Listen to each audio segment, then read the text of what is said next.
The moment his wife pointed at him beside his father's hospital bed and laughed loud enough for the whole VIP suite to hear, she truly believed she was humiliating a broke man at the lowest moment of his life. But what she did not know was that the quiet son she was mocking had a $10 billion trust fund waiting for him, and the moment his father's heart monitor stopped beeping, the entire world was about to learn who he really was. Jalen Carter stands beside the hospital bed with his hands clasped so tight his knuckles look pale against his dark skin. His father lies there looking smaller than Jalen has ever seen him. A man who once filled rooms with laughter and authority, now reduced to a thin chest rising slowly under a hospital blanket.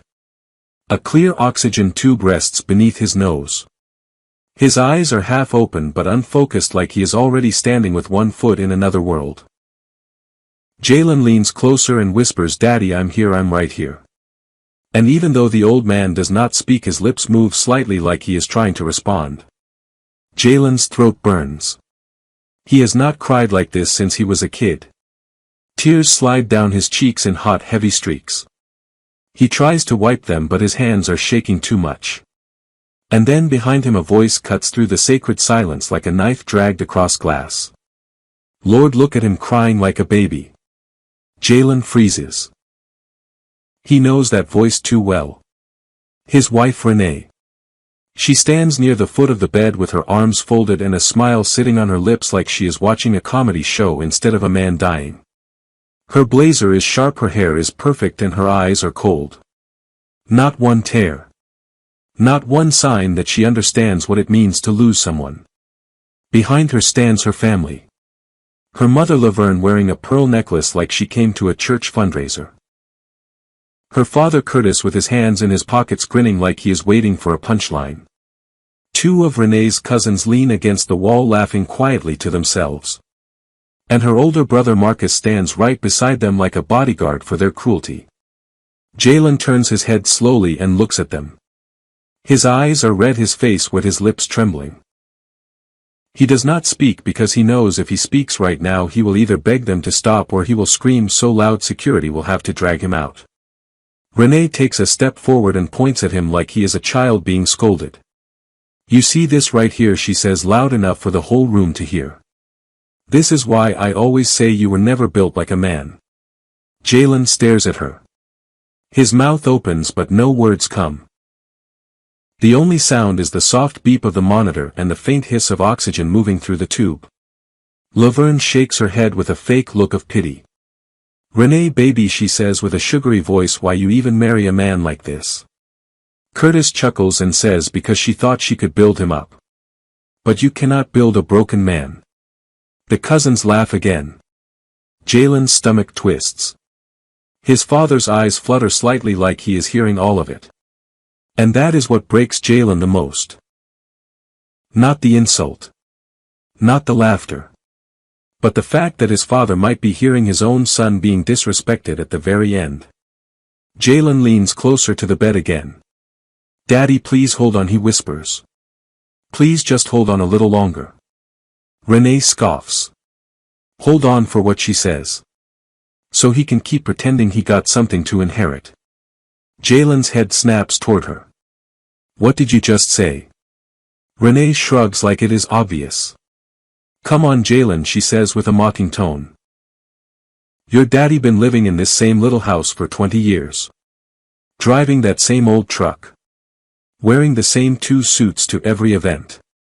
And you over here acting like he's some king leaving behind a throne." Marcus laughs loud this time and claps his hands once like he is applauding. "She got you there, bro." Jalen stands up slowly. His body is tense like a wire pulled too tight. He takes one step toward Renee and she lifts her chin. "You want to hit me," she says. "Go ahead. Show them who you really are." The words hit Jalen like poison. Because he knows exactly what she is doing. She is trying to push him. Trying to make him react. Trying to create a scene. So later she can tell everyone her husband was violent. So she can play the victim like she always does. Jalen exhales slowly. He looks at her. Then he looks at her family. And he realizes something in that moment that he has never fully accepted before. These people do not love him. They never did. They tolerated him. They used him. They laughed at him behind his back. And Renee. Renee did not marry him because she believed in him. She married him because she thought he was easy to control. Because she thought he was a soft man who would accept disrespect and still come home apologizing. And for years. That is exactly what he has done. Jalen turns away from them and goes back to his father's bedside. He takes his father's hand. The old man's skin is dry and warm. Jalen squeezes it gently. "Daddy, I'm sorry," he whispers. "I'm sorry you gotta hear this." His father's lips move again. This time the sound is faint, but it is there. A breathy whisper. Jalen leans closer. "Yes, Daddy." The old man's eyes open just a little more. His gaze locks on Jalen for a second. And in that second Jalen sees something in his father's eyes. A message. A warning. A regret. A love so deep it makes Jalen's chest ache. Then the old man's eyes drift away again. The monitor beeps a little faster. A nurse walks in, quickly followed by a doctor. The doctor glances at the screen, then at Jalen. He speaks in a calm voice, but there is urgency beneath it. "Mr. Carter, we need to step outside for a moment." Jalen stands up fast. "No, please, I want to stay with him." The doctor nods but still gestures toward the door. "Just for a moment, sir." Jalen hesitates. Then he follows.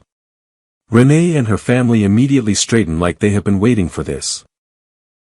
They follow too, like vultures sensing a final meal. Outside the room, the hallway smells like disinfectant and quiet grief. The doctor closes the door behind them. His face is serious. "Your father is declining," he says. "We are doing everything we can, but you need to prepare yourself." Jalen swallows hard. His eyes fill again. "How much time?" The doctor exhales. "It could be minutes. It could be an hour. But it is close." Jalen's knees feel weak. He leans against the wall. The world tilts. And behind him Renee lets out a dramatic sigh, like she is the one suffering. "So that's it," she says. "He's done." Jalen turns his head slowly. Renee is smiling again. Not sad. Not scared. Just satisfied. Like the end of Jalen's father is some kind of victory for her. Curtis rubs his hands together. "Well, I guess we can stop wasting time here." Marcus looks at Jalen and smirks. "So what happens now? You gonna finally admit you broke?" Jalen stares at them. His mouth opens, but the doctor steps in again. "Sir, I suggest you go back inside and be with him." Jalen nods quickly. Yes, I'm going back." He starts toward the door, but Renee steps in front of him. "Wait," she says. "Before you go in there. Let's be clear about something." Jalen stops. Renee's voice drops low but sharp. "If your daddy dies and there is anything left, anything at all, you're not gonna go making decisions without me." Jalen blinks. "What?" Renee tilts her head. "I'm your wife," she says. "Whatever he leaves is ours. And I don't care if it's a little insurance money. A little house. A little old truck. It belongs to me too." Jalen's hands curl into fists. "Renee, you really doing this right now?" Laverne steps forward and points at Jalen. "Don't you dare talk to my daughter like that. She stood by you when you had nothing." Jalen laughs bitterly. "Nothing." He repeats the word like it tastes rotten. And Marcus leans in closer. "You know what, Jalen," he says. "The truth is we always knew you was a charity case. Renee just liked the idea of saving you. But after all these years you still the same. Still broke. Still dreaming. Still acting like you got some big future coming. And now your daddy dying too. So what you got left?" Jalen's heart pounds. He wants to shout. He wants to swing. He wants to grab Marcus by the collar and slam him into the wall. But he remembers the doctor standing there. He remembers his father inside that room. And he remembers that his father is listening. Even if his eyes are closed. He cannot let his father hear his son getting dragged into a fight. Not now. So Jalen does the only thing he can do. He steps around them. He opens the door. And he goes back into the room. His father's breathing is slower now. The nurse is adjusting something on the floor. The doctor comes in behind him and speaks softly. You can talk to him. Hearing is often the last sense to go. Jalen nods. He sits down and takes his father's hand again. Daddy, he whispers. It's me. Jalen. I love you. I'm here. I'm not going anywhere. Renee and her family come in too. And instead of standing quietly in respect, they stand like they are at a courtroom waiting for a verdict. Renee whispers something to her cousin and they both laugh. Jalen ignores them. He leans closer to his father. Daddy, I'm sorry I didn't protect you from this, he whispers. I'm sorry I let them bring this energy in here. His father's fingers twitch slightly. A tiny squeeze. And Jalen's tears fall again. Then something happens. The old man's eyes open. Fully this time. And he turns his head slowly toward Renee. Renee's smile fades a little. She straightens like she is suddenly nervous. The old man's voice is weak, but it is clear enough to carry. Renee Taylor Carter, he says. Renee's eyes widen. Yes, Mr. Carter, she replies. The old man stares at her with a look that is not fear and not weakness. It is the look of a man who knows something nobody else knows. A man who has been waiting for the right moment. And then he speaks again. You have been disrespecting my son for years. Renee's mouth opens. She looks around like she cannot believe he is speaking. Laverne steps forward quickly. Oh, Mr. Carter, she says. We love Jalen. We just want what's best for him. The old man's eyes never leave Renee. And he whispers one more sentence. One sentence that makes the room go colder. You have no idea who you married. Jalen's breath catches.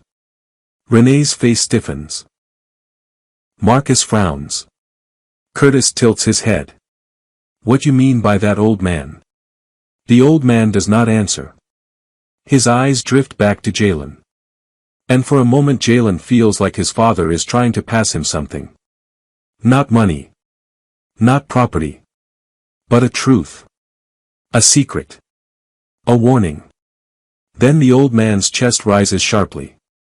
The monitor beeps faster. The nurse rushes in. The doctor steps forward. We need to intervene now, he says. Everyone step back. Jalen stands up quickly but stays close. Daddy, no, please. Renee and her family step back too. But not out of respect. Out of annoyance. Like the doctors are delaying their exit. The nurse starts compressions. The doctor calls out orders. The monitor screams. Jalen stands frozen. His hands trembling. His heart pounding so loud he can barely hear the chaos. And Renee. Renee watches with her arms folded. Her lips pressed into a line. Her eyes cold. Then she leans toward her mother and whispers loud enough for Jalen to hear. He better not die before we find out what he got. Jalen's head snaps toward her.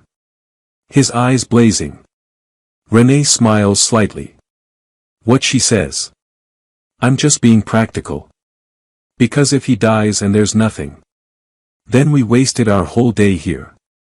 Jalen's body shakes. His father is dying. And his wife is talking about wasting a day. That is when something inside Jalen finally shifts. Not rage. Not sadness. Something deeper.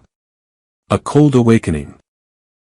He realizes he has been living his life trying to prove himself to people who decided he was nothing before he even opened his mouth. He has been bending himself into smaller shapes to fit into Renée's world. He has been apologizing for existing. He has been begging for love that was never real. And now, in the most painful moment of his life, they are still laughing. Still mocking. Still treating him like a joke. The monitor suddenly flatlines. A long steady tone fills the room. The doctor keeps working. The nurse keeps compressing. But Jalen already knows. He already feels it. His father is leaving.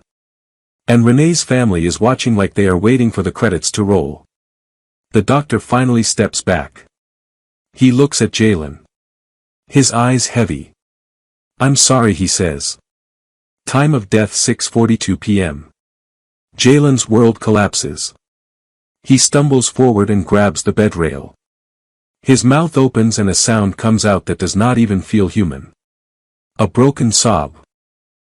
A cry from somewhere deep inside his soul. He presses his forehead against his father's hand. "Daddy, no. No, please." Renee exhales loudly. "Well," she says. "That's that." Laverne pats Renee's shoulder like she is comforting her. Curtis shakes his head. Marcus smirks and says, "Now what?" Jalen lifts his head slowly. His eyes are red. His face wet. His lips trembling. He looks at them. And for the first time in years, he does not look like a man begging to be accepted. He looks like a man who has reached the end of patience. Renee takes a step forward and points at him again. "Don't start acting tough now," she says. "Your daddy dead. You still broke. And you still my husband. So you better remember your place." Jalen stares at her. Then he looks at his father's still face. And he whispers softly, "My place." He repeats it like he is tasting the words. Then he stands up straight. And in that moment something happens in the room. Something nobody can explain. The air feels different. Like the walls themselves are listening. Like the hospital lights have dimmed. Like the world has paused for what comes next. Because Jalen's father did not just die. He left behind a sentence.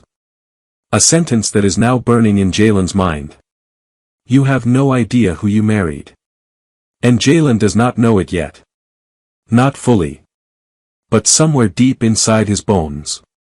He feels the truth approaching. Like thunder in the distance. Like footsteps in a hallway. Like a door about to open. A door that will change everything Renee and her family thought they knew about him. And the worst part, the most painful part, is that they chose this moment. His father's deathbed. To humiliate him. To laugh at him. To treat him like dirt. Because they believed he was powerless. Because they believed he had nothing. Because they believed the Carter name meant nothing anymore. They were wrong. And soon. Very soon. They were going to find out just how wrong they were. Because in the next hour, a man was going to walk into this hospital. A man in a black suit with a silver briefcase. A man who had been trying to reach Jalen for months. A man carrying documents that held a secret worth $10 billion. A trust fund that had been waiting quietly in the shadows.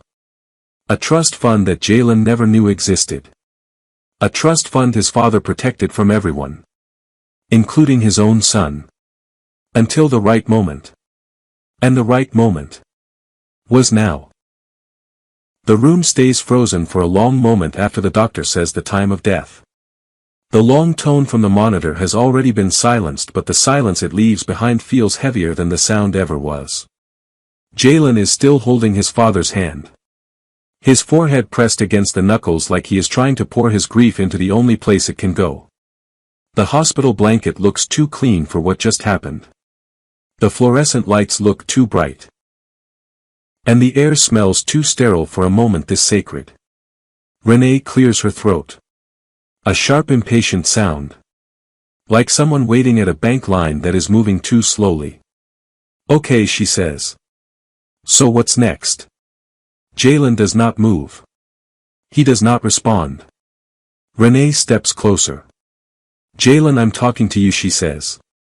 We need to figure out the funeral arrangements and we need to figure out what your father left behind. Because if he had any life insurance we need to claim it immediately. Jalen lifts his head slowly. His eyes are swollen. His face is wet. And the look he gives her makes Renee pause for half a second. Not because she feels guilty. But because she sees something in him she does not recognize. A stillness. A coldness. A man no longer pleading. No longer trying to be understood. Jalen stands up. He looks down at his father's face. Then he gently lays his father's hand back on the bed. He pulls the blanket up slightly and smooths it over his father's chest like he is tucking him in. Then he turns to Renee and her family. His voice comes out low and controlled. Get out. Renee blinks. Excuse me. Jalen repeats it. Get out. Marcus laughs. Oh, look at him trying to be a man now. Curtis smirks and steps forward. Boy, you don't tell us what to do. This is family. Jalen's eyes lock on Curtis. My father just died, he says. This room is not a stage for you people. Get out. Laverne raises her eyebrows like she is offended. How dare you talk to us like that, she says. We are your wife's family. We came here to support you. Jalen's lips curl into something that almost looks like a smile, but there is no warmth in it. Support me, he says. You spent the last hour laughing at me while my father was dying. Renee waves her hand dismissively. Oh, stop being dramatic, she says. You always want to make everything a big emotional movie. Jalen takes a step toward her. And Renee's smile tightens. You don't want to do this right now, she says. Jalen's voice remains calm. No, Renee. You don't want to do this right now. Because I am not the man you've been playing with anymore. Renee's eyes flash. Oh, really? And who you supposed to be now? Jalen stares at her. Then he looks at her family. And he says something that makes the air shift again. You all need to leave before I call security. Marcus bursts out laughing. Security for what? For your feelings. Curtis shakes his head. Boy, you don't even have money for a lawyer. You think you can call security? Renee smirks. You see, she says, looking at her family. This is why I can't stand him. Always acting like he got power when he don't even have a savings account. Jalen's jaw tightens. He reaches into his pocket and pulls out his phone. He dials. The nurse at the station answers. Jalen speaks quietly but clearly. Yes, I need security in room 412 immediately. Thank you. Renee's face shifts. Her smile drops. Laverne's eyes widen. Marcus stops laughing. Curtis's grin fades. Because suddenly it is not funny anymore. Jalen puts his phone back in his pocket. He looks at them like they are strangers. And for the first time Renee's family feels something they have not felt around him in years. Uncertainty. Renee scoffs and tries to regain control. You really calling security on your own wife, she says. Jalen nods. Yes. Because my wife is acting like an enemy. Renee's mouth opens. But no words come. The door opens and two security officers step in. They look calm but firm. One of them speaks. Sir, what seems to be the issue? Jalen points toward Renee and her family. They need to leave. The officers glance at Renee. Ma'am, please step outside. Renee laughs sharply. This is ridiculous. Marcus steps forward like he wants to argue. But the officer lifts a hand. Sir, please step outside. Curtis mutters under his breath. This fool. Laverne looks at Renee. Renee, baby, we leaving, but you know this ain't over. Renee stares at Jalen with hatred in her eyes. "This ain't over," she whispers. Jalen's face stays blank. "It's over already," he says. Renee's eyes narrow. Then she turns and walks out with her family. The security officers follow them. And the door closes. For the first time since they arrived. The room becomes quiet in the way it was supposed to be. A quiet meant for grief. For love. For farewell. Jalen sits down again. His chest rises and falls slowly. He looks at his father's face. "Daddy," he whispers. "I'm sorry. I should have protected you from them sooner." He stays there for several minutes. Just sitting. Just breathing. Just letting the reality sink in. Then there is a knock at the door. Jalen does not respond at first. The knock comes again. Soft but persistent. Jalen lifts his head. "Come in." The door opens. A man steps inside. He is tall. Maybe late 50s. Clean shaved. Dark skin. Wearing a black suit that looks expensive without being flashy. He carries a silver briefcase in one hand. And a thick folder in the other. Behind him stands a woman with a tablet and a quiet professional expression. The man's eyes move to the bed.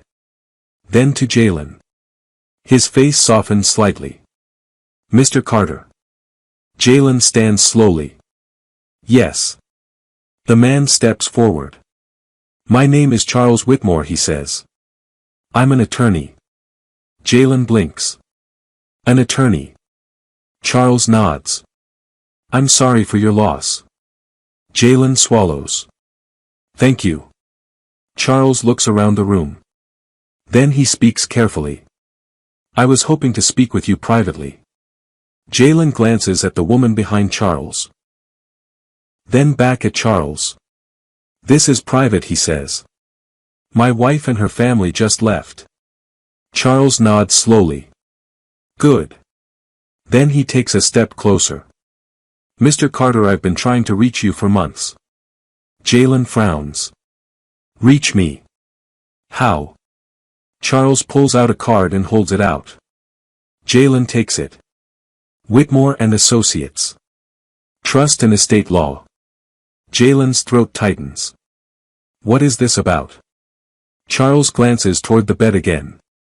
Then back to Jalen. "Your father retained my services for many years." Jalen's eyes narrow. "My father had a lawyer." Charles nods. "Yes." Jalen's mind starts racing. His father lived simply. He never talked about lawyers. Never talked about estates. Never talked about anything beyond church and family and keeping your name clean. Jalen looks down at his father again. Then he whispers. "Daddy, what did you do?" Charles clears his throat gently. "Mr. Carter. Your father asked me to deliver something to you the moment he passed." Jalen's chest tightens. "Deliver what?" Charles lifts the silver briefcase slightly. "This." Jalen stares at it. The briefcase looks heavy. Like it holds something more than papers. Charles sets it down on the small table near the bed. Then he opens the folder in his other hand. "Mr. Carter, I need you to sit down." Jalen sits slowly. His heart is pounding again. Not from grief this time. From something else. Fear. Confusion. A strange sense of approaching truth.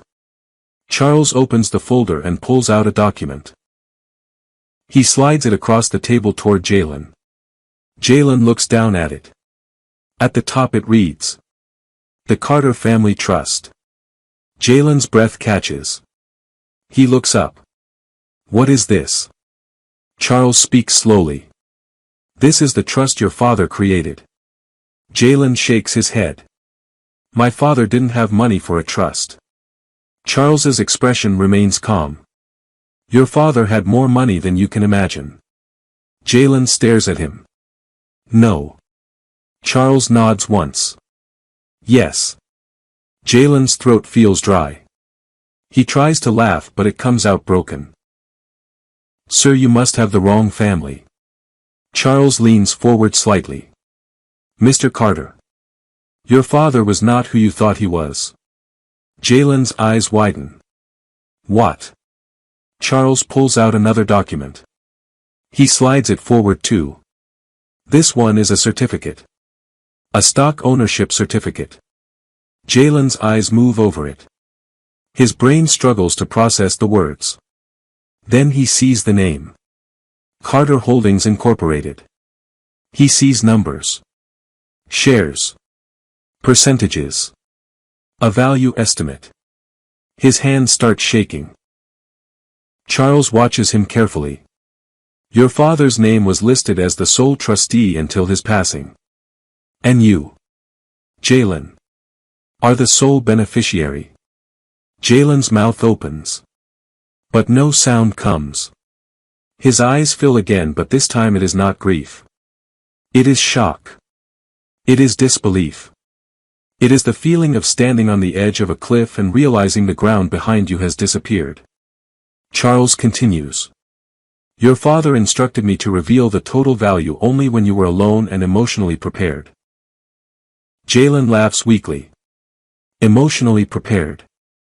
I'm not prepared for anything right now. Charles nods. I understand. But time is not a luxury. Because once word spreads, people will come. Family will come. Strangers will come. And your wife. Jalen's face hardens at the mention of her. Charles's voice drops. Your wife will come. Jalen clenches his jaw. Renee doesn't know anything about this. Charles nods. Your father wanted it that way. Jalen's heart pounds. Why? Charles hesitates. Then he speaks carefully. Because your father did not trust her. Jalen's eyes widen again. He looks at his father. Then back at Charles. He didn't trust her. Charles nods slowly. No. And based on what I witnessed in the hallway earlier, he was correct not to. Jalen's chest rises sharply. You saw that. Charles nods. I arrived 10 minutes before your father passed. I was waiting outside. I heard everything. Jalen's face burns with shame. Charles continues. Mr. Carter. Your father created a trust fund valued at $10 billion. Jalen's whole body locks. 10 billion. Charles says it again like he wants the words to land. $10 billion. Jalen's vision blurs. He grips the edge of the table. His mouth opens. He tries to speak. But his voice breaks. That's not possible. Charles reaches into the briefcase and pulls out another folder. Inside are bank statements. Asset evaluations. Property deeds. Investment accounts. Offshore holdings. A list of companies. A list of land. Jalen's eyes move across the pages. And the more he reads, the more his mind collapses. His father. His simple father. The man who wore the same suits. The man who drove the same truck. The man who lived in the same house. Had been carrying a $10 billion empire in silence. Jalen looks up at Charles with tears streaming down his face. Why? Why would he hide this from me? Charles's eyes soften. Because he wanted to protect you. Jalen shakes his head. Protect me from what? Charles pauses. Then he speaks in a voice that feels like a hammer. From exactly what you just experienced. Jalen's breathing becomes shaky. Charles continues. Your father believed that if you knew about the money, you would be hunted. Used. Manipulated. Your father believed you needed to know who truly loved you. And who only loved what you could provide. Jalen's face tightens. He thinks about Renee. About the way she mocked him. About how she talked about his father like he was worthless. About how she demanded inheritance before the man's body even cooled. Jalen whispers. She never loved me. Charles does not answer. He does not need to. The truth is already bleeding through the room like smoke. Jalen's hands tremble as he flips through the documents. He sees something else. A section labeled Protection Clauses. He reads it. And his eyes widen. Because his father did not just create a trust. He created rules. Rules designed like traps. Rules designed to protect Jalen from exactly the type of woman Renee is. Charles points to the clause. Your father instructed that the trust is separate property. Jalen looks up. Separate. Charles nods. Yes. It cannot be accessed by any spouse unless you choose to share it. Jalen's throat tightens. So Renee. Charles shakes his head. Renee has no automatic claim. Jalen exhales slowly. Then Charles points to another clause. However, if your wife can prove she was married to you under certain conditions, there may be legal battles. Jalen's eyes sharpen. What conditions? Charles speaks calmly. If she argues that she contributed to your growth, or that the trust was used to support your lifestyle, she could attempt to make a claim. But your father prevented that too. Jalen's eyes drop back to the document. And then he sees it. A line that makes his blood run cold. The trust will activate fully only after a final verification of character and circumstance. Jalen looks up quickly. What does that mean? Charles takes a breath. It means your father wanted to see something. He wanted to see if you would remain honorable even when you were treated like nothing. He wanted to see if you would react with violence. Or with dignity. He wanted to see if you would choose revenge. Or choose wisdom. Jalen stares at him. So my father was testing me. Charles nods slowly. Yes. Jalen's face twists in pain. Why would he do that? Charles looks at him with something close to respect. Because $10 billion does not just change your life. It changes who you become. And your father did not want his son becoming a monster. Jalen's eyes fill again. Not from sadness. But from the weight of what his father did. The weight of the love behind it. The weight of the protection. Jalen whispers. He knew. Charles nods. He knew your wife would show her true face. And she did. Jalen's chest rises and falls. Then he looks at his father again. Daddy, you've been watching this whole time. Charles gently closes the folder. Mr. Carter, there is more. Jalen turns back. More. Charles nods. Your father left you a letter. Jalen's breath catches. Charles reaches into the briefcase. He pulls out a sealed envelope. It is thick. Heavy. The handwriting on it is familiar. To my son Jalen. Jalen's hands shake as he takes it. His fingers trace the letters. He cannot breathe. He opens it slowly. Inside is a letter written in his father's handwriting. Jalen reads the first line. And his whole body starts trembling again. Because the first line says, Son, if you are reading this, then I am gone, and Renee has finally shown you what I already knew. Jalen's eyes squeeze shut. His father knew. He knew all along. Jalen reads more. And the words hit him like waves. Your heart is good, and that is your greatest strength, but it has also been your greatest weakness because you keep giving people access to you who do not deserve you. I hid the trust from you because I needed you to live as a man, not as a wallet. I needed you to build character, not comfort. I needed you to learn the difference between love and convenience. Jalen's tears fall onto the paper. He keeps reading. Renee married you because she thought you were safe to control. She and her family have been waiting for me to die because they believed something would fall into their hands. They will come for you now. They will cry now. They will apologize now. They will call you husband now.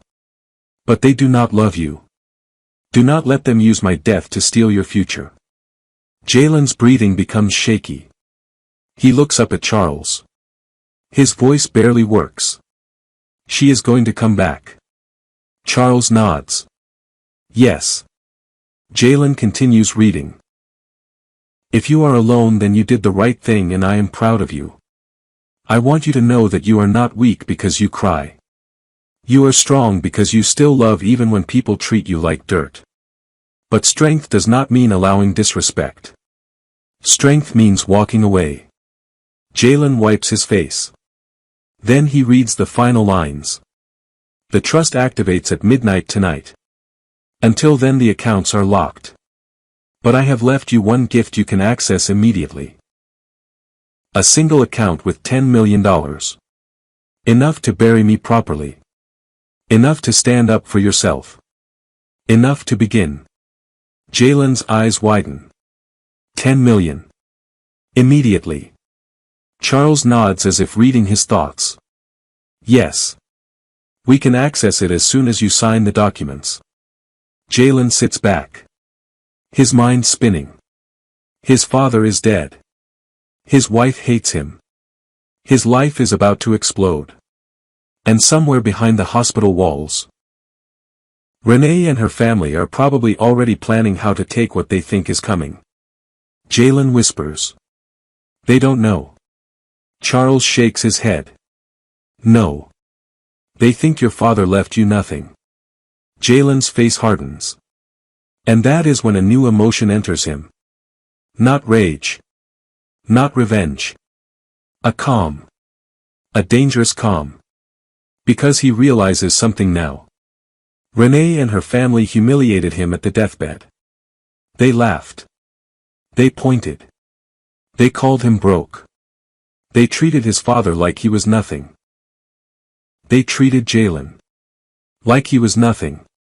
And now, the universe has placed $10 billion in Jalen's hands. And Renee has no idea. The door opens suddenly. A nurse peeks in. Mr. Carter. Jalen looks up. Yes. The nurse speaks softly. Your wife is at the front desk. She says she needs to come back in. Jalen's heart pounds. Charles looks at him. And in that moment Jalen understands. This is the beginning of the war. Because Renee is about to return to the room. And she is about to put on a performance. A fake crying performance. A loving wife performance. A grieving daughter-in-law performance. And she will try to take control again. But this time, Jalen is not the same man. This time, Jalen knows the truth. This time, he knows his father's secret. And more importantly, he knows what his father wanted. He wanted Jalen to see the snakes. Before Jalen stepped into the garden of wealth. Jalen stands up slowly. He looks at his father's body. Then he looks at Charles. He speaks quietly. Let her in. Charles raises an eyebrow. Are you sure? Jalen nods. Yes. Let her in.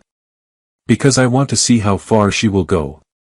And as the nurse nods and steps away, Jalen turns his face toward the door.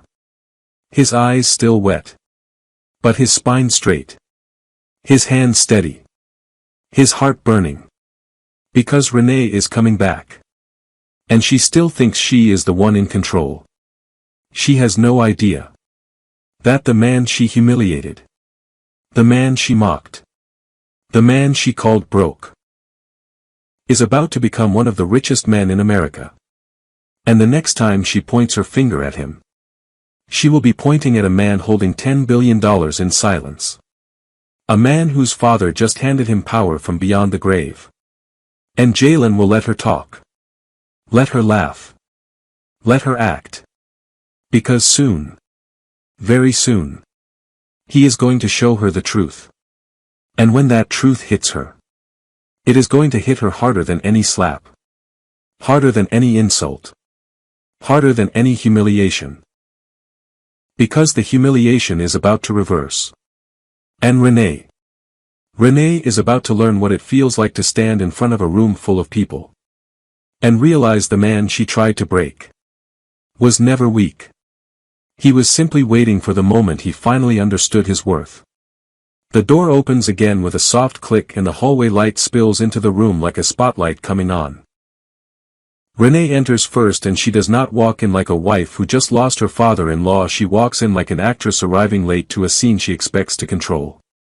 Her face is already arranged into grief with glossy eyes and a trembling mouth, and her hand pressed against her chest as if her heart is breaking.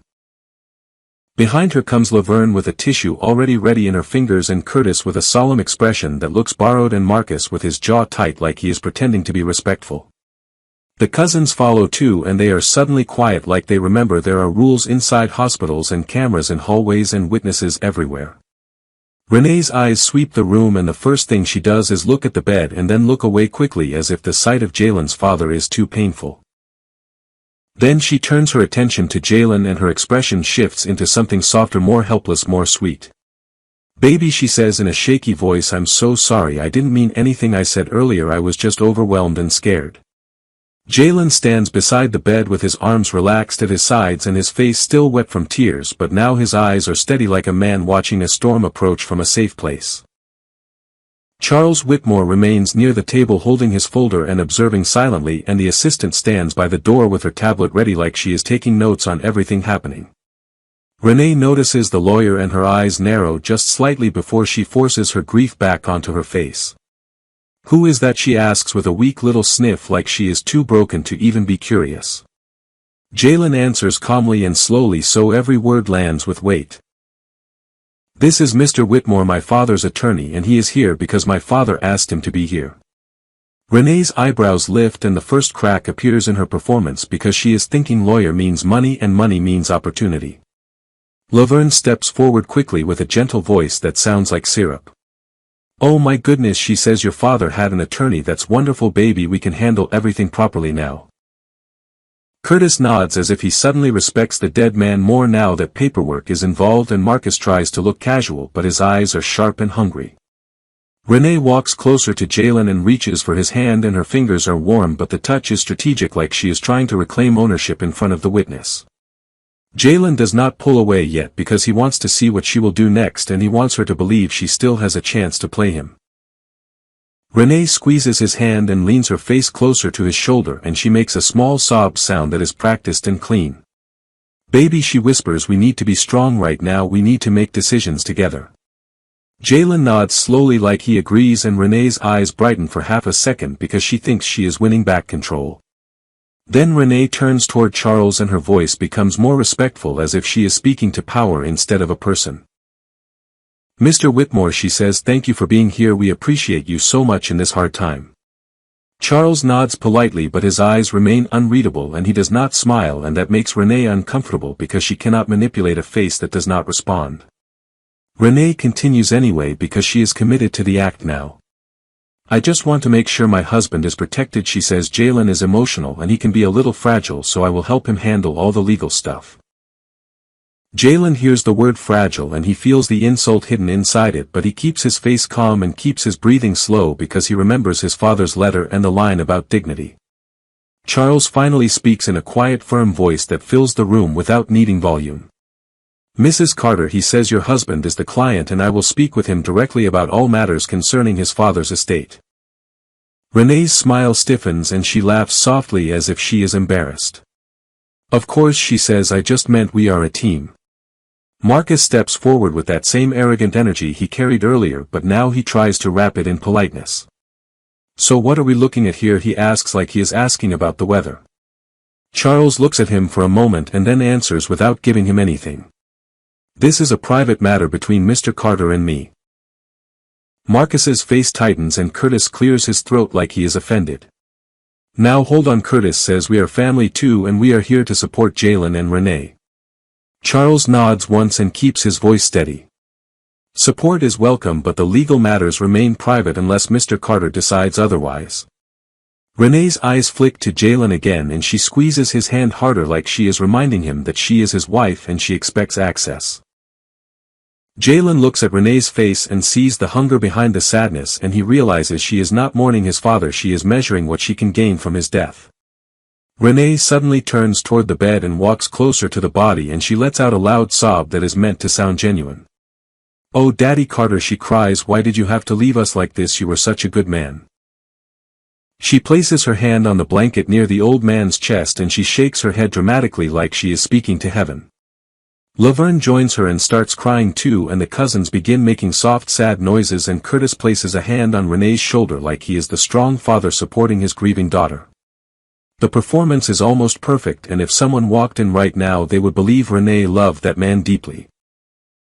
But Jalen knows better and Charles knows better because he heard the hallway words, and the nurse knows better because she watched them earlier. Renee turns around suddenly and looks at Jalen with wet eyes. "Baby," she says, "I want to do right by him. We should give him a beautiful funeral, something classy, something big." Curtis nods quickly. "Yes," he says, "show people respect even if he didn't have much." Marcus adds with a smirk that is barely hidden. "We can do a nice funeral, but we gotta be realistic because we know Jalen ain't got deep pockets." Renee shoots Marcus a quick warning look because she does not want him to say broke in front of the lawyer now. Then Renee steps closer to Jalen again and lowers her voice like she is offering comfort. "Baby," she whispers, "we can take out a loan if we have to, and later when the estate stuff comes in we can pay it back." Jalen nods slowly as if he is considering it, and Renee's eyes brighten again because she thinks she is steering him toward debt independence. Charles watches Jalen carefully and his face remains calm, but his eyes show a small question as if asking, "Do you want me to intervene?" Jalen gives Charles a subtle look that says wait, and Charles understands immediately because he has been doing this long enough to recognize a man gathering evidence through patience. Renee takes a deep breath and then she changes tactics because she senses resistance. "Baby," she says, "you know what your father said to me earlier before he passed." Jalen looks at her and his voice stays calm. "What did he say?" Renee lowers her gaze and shakes her head like she is burdened by a secret. "He told me to take care of you," she says, "and he told me you were special, and he said you had more inside you than you realize." Jalen almost laughs because he knows Renee is twisting the old man's words to fit her narrative. Marcus jumps in quickly. "Yeah, he said you special, all right. He said it like you some kind of hidden treasure." The cousins chuckle softly and then stop when they notice Charles still watching. Renee wipes a fake tear and looks at Charles again. "Mr. Whitmore," she says, "since you are here, maybe we should talk about what happens now, because I need to make sure my husband does not sign anything without understanding." Charles answers in the same firm, calm tone. "Mrs. Carter, your husband will not sign anything without full explanation, and he will do so alone with me unless he requests otherwise." Renee's jaw tightens for a moment and she forces a smile back onto her face. "Of course," she says, "I just worry because he is emotional." Jalen finally speaks again and his voice is soft but sharp. "Renee, stop calling me emotional like it is a weakness." Renee blinks like she is surprised he challenged her. "Baby," she says, "I'm not saying it like that, I'm saying you care deeply." Jalen nods slowly. "I do care deeply," he says, "and that is why I am going to do everything my father wanted the right way." Renee smiles as if she approves. "Exactly," she says, "and we will do it together." Jalen looks at her. "No," he says, still calm and still controlled. Renee's smile freezes. "What?" Jalen repeats it with the same steady tone. "No, Renee, we will not do it together." The room shifts instantly and the air tightens like someone pulled a rope. Laverne's crying stops mid-breath and Curtis's eyes widen and Marcus's face darkens because they realize the soft, easy Jalen is not standing there anymore. Renee steps closer and lowers her voice into a threat disguised as concern. "Jalen," she whispers, "what are you doing right now?" Jalen looks at her and speaks clearly so everyone hears without him needing to raise his voice. "I am planning my father's funeral and handling my father's affairs, and you are not going to pressure me or manipulate me or speak for me anymore." Renee laughs sharply and shakes her head. "You see," she says to her family, "he always wanna act like I'm the problem when I'm the one holding him down." Jalen nods slowly. Holding me down is exactly what you have been doing. Marcus takes a step forward like he wants to intimidate Jalen again. Man, stop talking crazy, he says. That's your wife. Jalen turns his head to Marcus and his eyes are cold. Back up, he says. This is not your conversation. Curtis steps forward too with a deeper voice. You better watch your tone, boy. Jalen turns to Curtis and speaks slowly. My father is lying dead in this bed and you came in here thinking you could bully me in front of him, and you were wrong. Renee's eyes flash with anger because she cannot stand being called out publicly. Then she shifts again into victim mode instantly because that is her weapon. She lifts her hands and her voice shakes. So you just gonna throw me away after everything I did for you, she says. You just gonna disrespect me like I'm nothing. Jalen looks at her and his voice remains steady. Renee, you disrespected me at my father's deathbed, and you disrespected my father while he was still breathing. Renee shakes her head and her tears come again, but they look like they are made on command. I was stressed, she says. I was scared. I didn't mean it. Jalen nods slowly. You meant it, he says, because those words have been inside you for years and today you finally felt safe enough to let them out. Laverne gasps like she is offended. How dare you accuse my daughter like that? Jalen looks at Laverne and answers with calm truth. Because it is true and you know it. The room gets quiet again, and then Renee does something desperate because she senses the control slipping away. She reaches into her purse and pulls out a thin folder. Jalen watches her hands.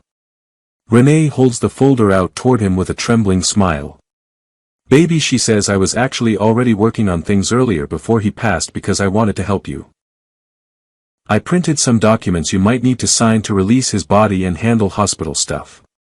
Jalen's heart jumps slightly because the moment mirrors the warning from his father's letter, and it mirrors every trap Renee has ever used. Charles takes a half step forward. Mrs. Carter, he says, what documents are those? Renee's smile stiffens again. Just standard paperwork, she says, nothing serious. Jalen looks at the folder and then looks at Renee. Open it, he says. Renee blinks. What? Jalen repeats it. Open it right now and show Mr. Whitmore what you want me to sign. Renee's fingers tighten around the folder. Baby, she says, why are you acting like I'm trying to trick you? Jalen's voice remains calm, but the warning is clear. Because you are. Renee's eyes widen and the room holds its breath again. And in that moment Jalen realizes his father's death was not the end of the story at all. It was the beginning of the truth coming to the surface.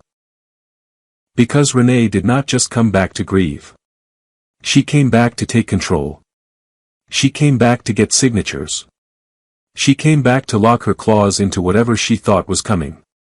And now she is standing in front of a lawyer and a grieving husband and a dead man who warned his son from beyond the grave.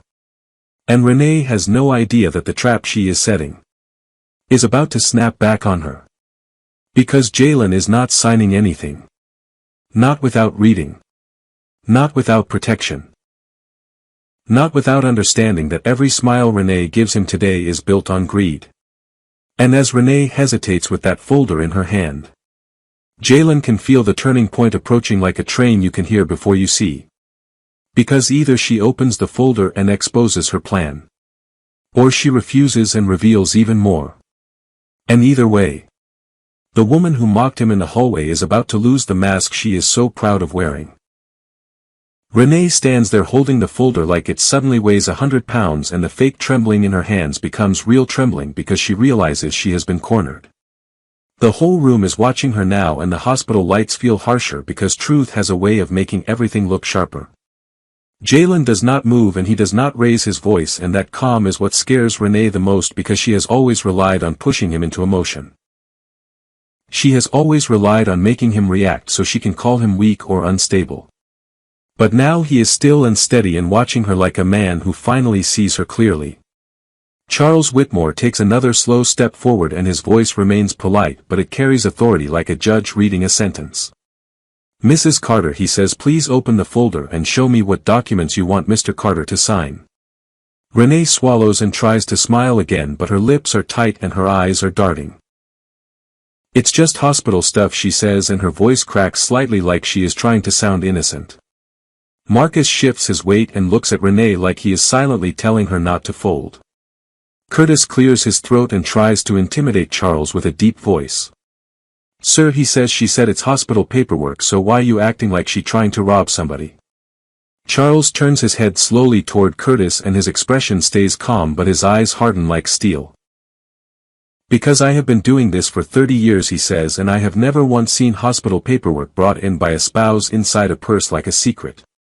The cousins exchange looks and Laverne's face tightens because she can feel the room turning against them. Renee takes a breath and tries another tactic because she always has another tactic. She looks at Jalen and her eyes fill with tears again and she lowers her voice into that soft pleading tone she uses when she wants something. Baby, she whispers, why you letting this man come between us right now? Jalen looks at her and answers in the same steady voice. He is not between us, Renee, he is beside me and you are the one who placed yourself on the other side. Renee's tears pause for a moment because she did not expect that response and she quickly wipes them like she is embarrassed.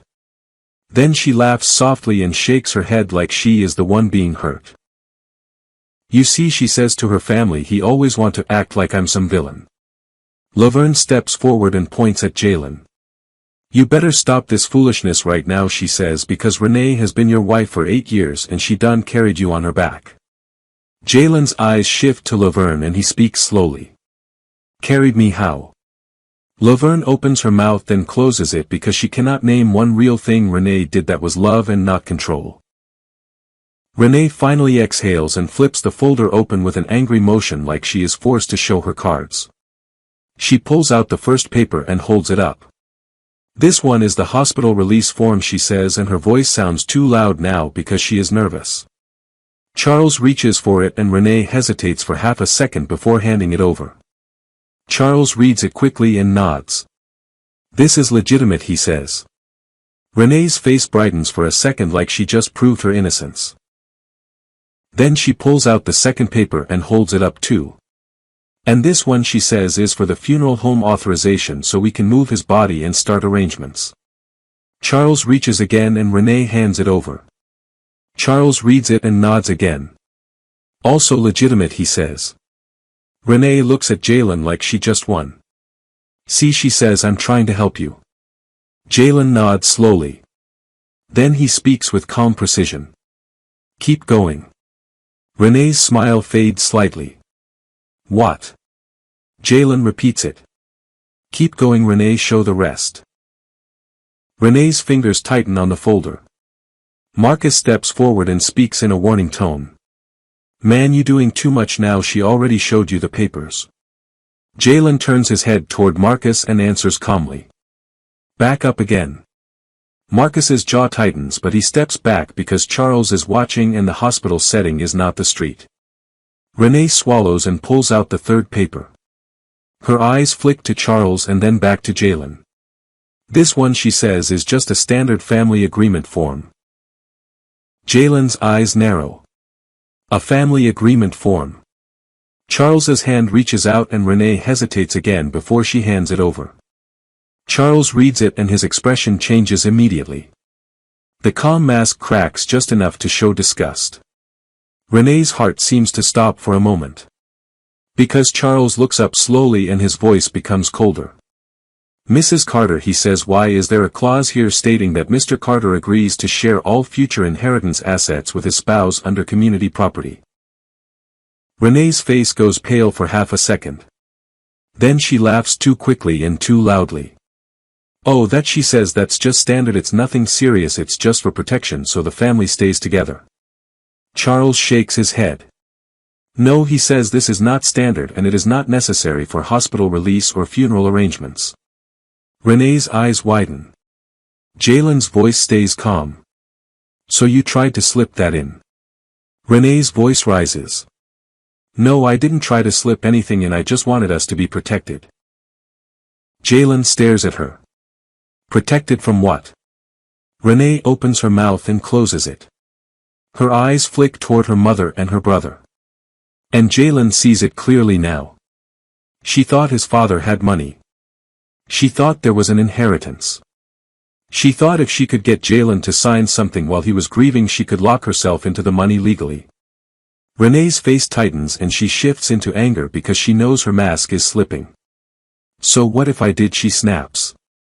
I'm your wife. I deserve security too. Jalen's eyes remain steady. You deserve nothing you did not earn. Renee's mouth opens in shock. How dare you say that? Laverne jumps in instantly. You ungrateful boy, she shouts. My daughter gave you a home and a name and a life. Jalen turns to Laverne and speaks clearly. I gave myself a life. And the only thing your daughter gave me was disrespect and control. Curtis steps forward with anger in his face. You better watch your mouth, boy. Jalen turns to Curtis and his voice drops lower. I have been watching my mouth for 8 years. Today I'm done. Marcus steps forward again and now his voice is sharper and more threatening.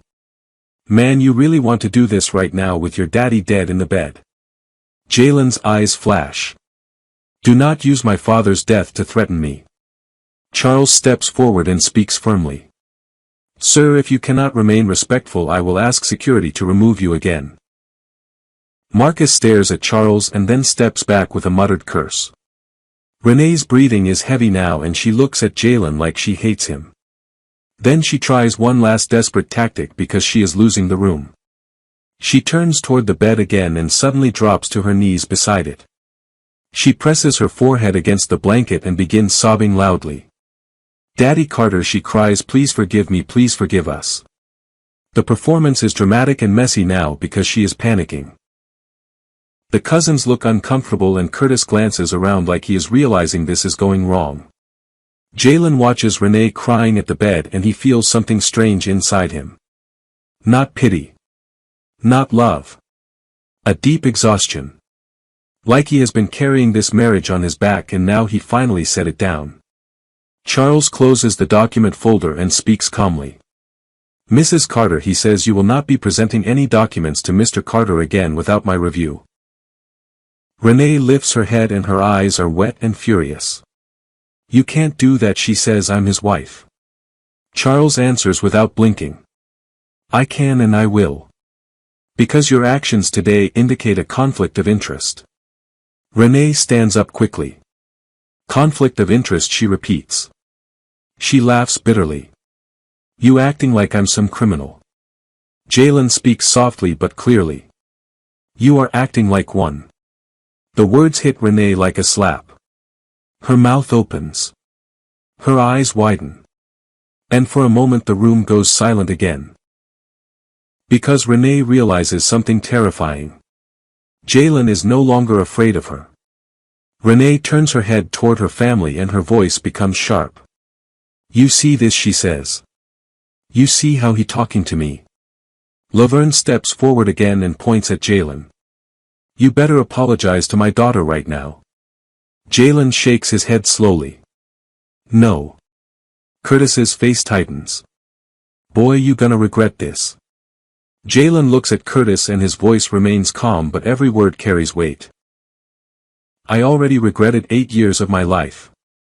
I'm not adding another day. Renee steps closer to Jalen and lowers her voice into a hiss. You think you can leave me? You think you can embarrass me in front of my family and this lawyer? Jalen looks at her. I'm not embarrassing you, Renee. You embarrassed yourself. Renee's eyes narrow and her voice drops even lower. You better remember who helped you when you had nothing. Jalen's expression does not change. You better remember who mocked me while my father was dying. Renee's face twists and she suddenly looks like she might slap him, but she stops herself because Charles and the nurse outside could see. Then Renee leans closer and whispers something that is meant to cut deep. You know what, Jalen? Your father died knowing his son is still a nobody. Jalen's jaw tightens for a second. Then he exhales slowly. And he answers in a voice so calm it feels dangerous. My father died knowing exactly who I am. And he died knowing exactly who you are too. Renee's eyes widen. Because she hears something in his voice. Something that sounds like certainty. Something that sounds like he knows something she does not know. Renee pulls back slightly. What you mean by that? Jalen does not answer her directly. Instead he turns to Charles. Mr. Whitmore, he says. I want to handle my father's funeral properly. I want the best funeral possible. I want him honored the way he deserves. Charles nods. Of course, Mr. Carter. Renee's eyes flash again because she hears the words best funeral possible and her mind jumps to money. She steps forward quickly. Yes, she says, we want the best funeral possible and we will do it together as a family. Jalen turns toward her and speaks slowly. No, Renee. I will do it. Renee's face twists in anger. With what money, she snaps. Jalen stares at her. And he does not answer. Because he is not ready to reveal the 10 billion yet. Not yet. His father said the trust activates at midnight. Until then the full power is locked. And Jalen understands that the timing matters. He needs to move carefully. He needs to gather proof. He needs to protect himself. He needs to let Renee expose herself completely before he drops the truth. Because once she knows, she will shift into a different kind of monster. A desperate one. A manipulative one. A dangerous one. Jalen turns back to Charles. I want you to arrange everything, he says, and I want it done quietly. Charles nods again. Yes, sir. Renee's eyes narrow. Quietly, she repeats. Why quietly? Jalen looks at her and speaks plainly. Because my father deserves peace and you people bring chaos. Laverne gasps again and Curtis's face turns red. Marcus mutters something under his breath and the cousins look like they want to disappear. Renee steps forward and her voice becomes sharp and shaking. You can't shut us out, Jalen. We are your family. Jalen looks at her and answers with calm truth. No, Renee. You are my mistake. Renee's face goes pale again. And for a moment she looks like she might actually cry real tears. But then anger takes over again. She points at him like she did earlier in the hallway. You think you strong now, she says. You think you can stand up now because your daddy dead. Let me tell you something. You ain't nothing without me. Jalen watches her pointing finger. And in his mind he sees the same finger pointing at him earlier while his father was still breathing. He sees her laughing. He hears her calling him fragile. He hears her saying they wasted a whole day. And he realizes something else. Renee does not even understand what she is doing. She is writing her own downfall sentence by sentence. Jalen turns away from her and looks at the nurse who has been standing quietly near the doorway. Ma'am, he says. Can you please ask security to escort them out again? Renee's eyes widen. Jalen, she snaps. Jalen does not respond. The nurse nods and steps out. Renee turns to Charles in panic. You can't let him do this, she says. Charles answers calmly. Mrs. Carter, he is the son of the deceased and he has the right to decide who remains in the room. Renee's breathing becomes heavier. And then she does something unexpected. She changes again into sweetness and steps closer to Jalen and touches his arm gently. Baby, she whispers, please. Please don't do this. Not right now. Let's go home and talk. Let's mourn together. Let's be a couple again. Jalen looks at her hand on his arm. Then he looks at her face. And for a second he almost sees the woman he once thought he married. The woman he wanted to believe in. But then he remembers. That woman never existed. She was a mask. And the mask is slipping now because the hunger is too strong. Jalen removes her hand gently. Not with anger. Not with violence. With calm finality. No, Renee, he says. We are not going home together. Renee's eyes widen in fear. Because she realizes she is losing control completely. The door opens again and security steps in. The same two officers. They speak politely but firmly. "Ma'am, you need to step outside." Renee's face twists. She looks at Jalen like she wants to burn him alive with her eyes. Then she points again and her voice shakes with fury. "This isn't over," she says. "You hear me? This isn't over." Jalen watches her. And he speaks in a quiet voice that only she can truly feel. "It's over." Renee freezes for a second. Then she turns and storms out with her family following behind her. Laverne mutters curses. Curtis shakes his head. Marcus glares at Jalen like he wants revenge. And the cousins hurry out like they are ashamed to be seen. The door closes again. The room becomes quiet again. Jalen exhales slowly. Charles steps closer and speaks softly. "Mr. Carter, are you all right?" Jalen nods. "Not really," he says. "But I will be." Charles nods too. Then he opens his folder again and speaks in a careful tone. "Mr. Carter, we need to move quickly. Because your wife will not stop. She will call lawyers. She will call family. She will spread rumors. She will try to pressure you. And once she senses there is money involved, she will become more aggressive." Jalen's eyes narrow.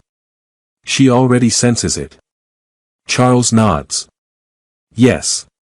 She senses something. But she does not know the truth yet." Jalen looks at his father's face again. Then he whispers softly. "Daddy, I promise you. I will not let them steal what you built." And as Jalen stands there in the quiet room with his father's body beside him and the $10 billion secret burning inside his chest, he knows the next step is not revenge. The next step is strategy. Because Renee is going to come at him with everything she has. And Jalen is going to let her. Because every move she makes from this point forward will be recorded. Every lie will be documented. Every manipulation will be exposed. And when midnight comes, and the trust activates, Jalen will not just become rich. He will become untouchable. And Renee, the woman who mocked him at his father's deathbed, will finally understand what it means to lose everything in a single moment. Jalen stays in the room for a long time after security escorts Renee and her family away again, and the quiet that returns feels like the first real breath he has taken all day. Charles Whitmore remains nearby and he does not rush Jalen because he understands grief is not something you schedule. The nurse comes back once to ask if Jalen wants time alone and Jalen nods and she quietly steps out again. Jalen sits beside the bed and stares at his father's face and he feels the weight of everything pressing down on him. The death. The betrayal. The humiliation. The $10 billion truth. The fact that his father loved him enough to build an empire and hide it until his son was ready. Jalen whispers to his father softly so his voice can keep moving because silence makes the pain louder. "Daddy, I'm sorry I didn't see it sooner, and I'm sorry you had to watch them disrespect you, and I'm sorry you had to die hearing your son being mocked." His father of course does not answer. But Jalen still feels something like a response.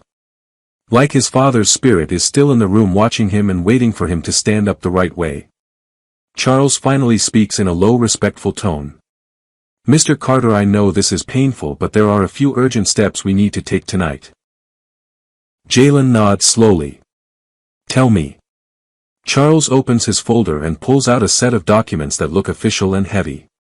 "This is the activation paperwork for the immediate account your father left you," he says. "Once you sign this, we can release the $10 million into your name tonight." Jalen's hands tremble as he takes the pen because it feels unreal that his life is changing while his father's body is still warm. He signs slowly and carefully and Charles watches every signature like a man who knows one wrong mark can cause a lawsuit later. Charles's assistant steps forward and scans the documents immediately with her tablet and sends them through a secure system. Charles speaks quietly. "The funds will be available within 1 hour." Jalen looks up. 1 hour. Charles nods. "Yes." Jalen exhales slowly and then he asks the question that has been sitting in his throat like a stone. Why did my father live like he had nothing? Charles pauses and his voice softens. Because he wanted to see who would still respect him without money. Jalen's eyes fill again. And they didn't. Charles nods. No. Jalen's jaw tightens. They mocked him. Charles nods again. Yes. Jalen sits back and stares at his father's face and he feels anger rising, but he pushes it down because he knows anger can make you reckless. And reckless is exactly what Renee is hoping for. Charles continues. Your father also instructed something else, Mr. Carter. Jalen looks up. What? Charles reaches into the silver briefcase and pulls out a small sealed envelope with a different label. It reads.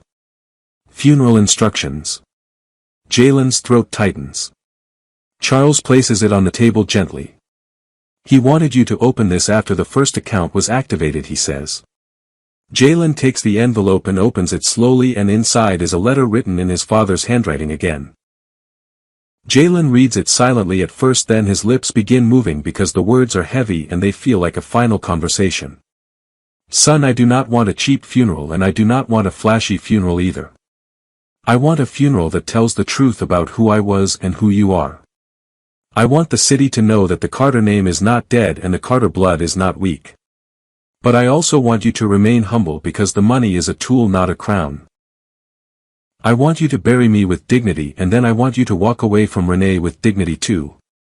Do not fight her with fists, fight her with wisdom. Do not scream at her, let her scream. Do not chase her, let her chase. Because the more she chases, the more she exposes herself. Jalen's throat tightens. He reads the final lines and his heart starts pounding again. And son, one more thing. When you plan my funeral, do not allow Renee and her family to control the guest list. Do not allow them to speak. Do not allow them to perform. Because they will use my death as a stage. And I refuse to be used by them even in my grave. Jalen looks up at Charles. He didn't want them speaking. Charles nods. No. Jalen exhales slowly. Then that's what we'll do. Charles nods again. Good. Jalen stands up and looks at his father, and he speaks softly like a vow. Daddy, I will bury you the way you deserve. Charles checks his watch and then speaks. Mr. Carter, we should contact the funeral home now and reserve the arrangements, because once word spreads there will be chaos. Jalen nods. Do it. Charles steps aside and begins making calls, and his assistant begins typing quickly on her tablet. Jalen remains near the bed and stares at his father's face, and he feels the weight of the night ahead. Because he knows Renee will not stop. She will go home and call every cousin and every friend and every church member, and she will craft a story that makes her look like a grieving wife and Jalen look like a cruel man. She will paint herself as the victim. She will say Jalen lost his mind from grief. She will say the lawyer is manipulating him. She will say Jalen is hiding something. And she will be right about one thing. He is hiding something. $10 billion. Charles finishes his call and steps back. I have arranged a private transfer to the funeral home, he says, and they will pick up your father within the hour. Jalen nods slowly. Thank you. Charles looks at him. Mr. Carter, there is another issue. Jalen turns. What issue? Charles speaks carefully. Your father's death certificate and estate documents will eventually become part of public record, and when they do, certain parties will notice the trust. Jalen's eyes narrow. Parties. Charles nods. Banks. Financial institutions. Old business partners. And possibly media. Jalen exhales slowly. So it's going to come out. Charles nods. Yes. But we can control the timing. Jalen's jaw tightens. How? Charles answers. By moving quickly tonight to secure your residence and by preparing legal protection before Renee files anything. Jalen looks at him. Renee can file something. Charles nods. She can file for divorce and she can request temporary orders and she can attempt to freeze assets if she believes you have money. Jalen's eyes sharpen. Even if she doesn't know. Charles nods. Even if she only suspects. Jalen's chest rises and falls slowly. Then we move tonight. Charles nods. Yes. Jalen looks at his father again. Then he whispers. I'm not leaving him. Charles's expression softens. We will not leave him alone, Mr. Carter. I will stay here until the funeral home arrives and my assistant will stay too. Jalen nods. Thank you. Time moves slowly after that and every minute feels like an hour because Jalen is sitting beside his father's body while the world outside the room is preparing to swallow him. His phone buzzes again and again. Calls. Messages. Voicemails. He does not answer. He does not need to check the screen to know who it is. Renee. Then Laverne. Then Marcus. Then Curtis. Then unknown numbers. Because Renee is already spreading her story. Jalen finally checks one voicemail because he needs to know what she is saying. Renee's voice fills the speaker and she sounds like she is crying. Jalen, she says, please call me back, baby. I don't know what's going on. I'm scared. I'm worried about you. I'm worried about us. Your father would not want us fighting right now. Please come home and let's talk.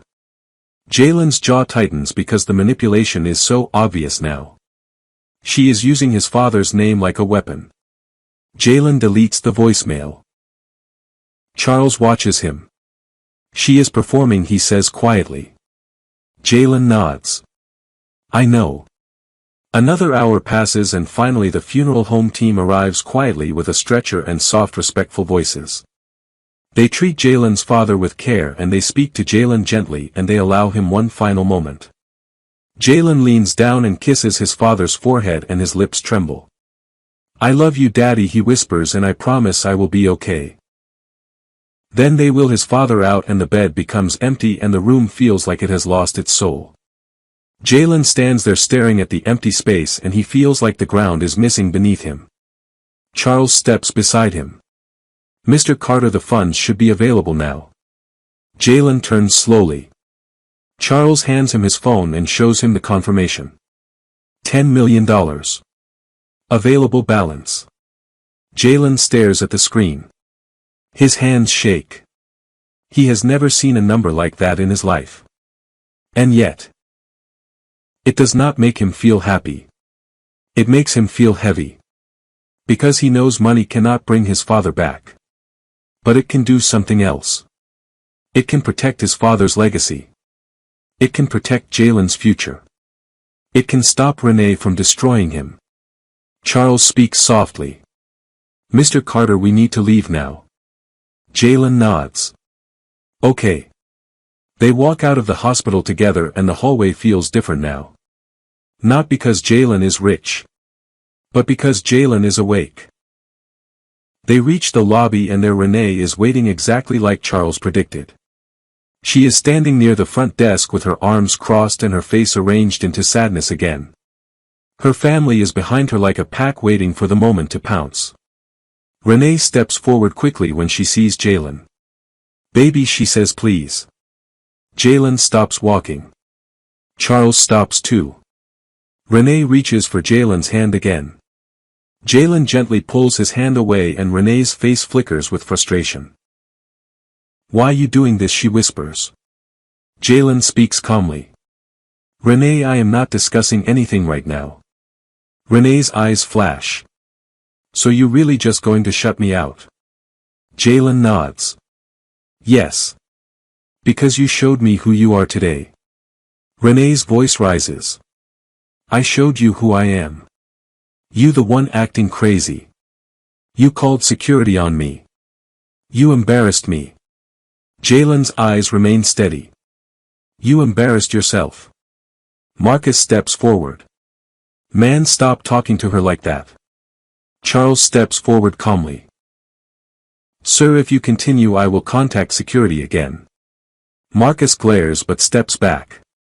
Renee's tears start again and she looks around the lobby as if she wants witnesses. People begin to glance over. And Renee knows exactly what she is doing. She wants a public scene. She wants people to see Jalen as the cruel husband abandoning his grieving wife. She wants sympathy.